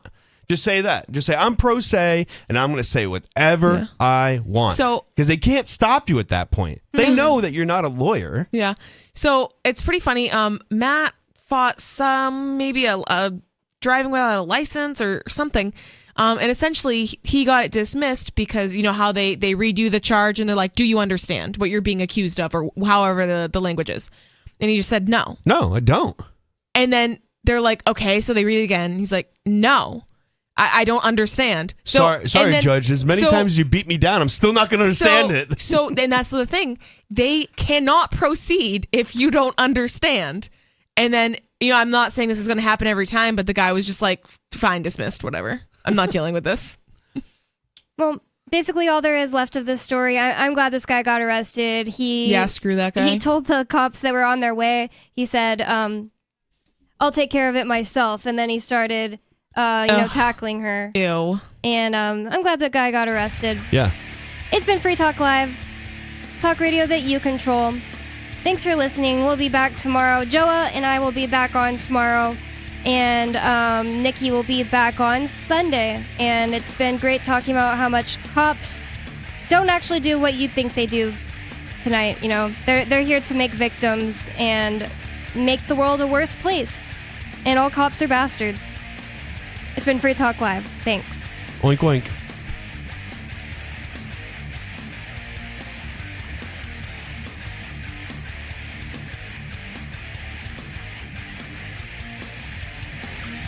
Install an operating system on the mind of a child.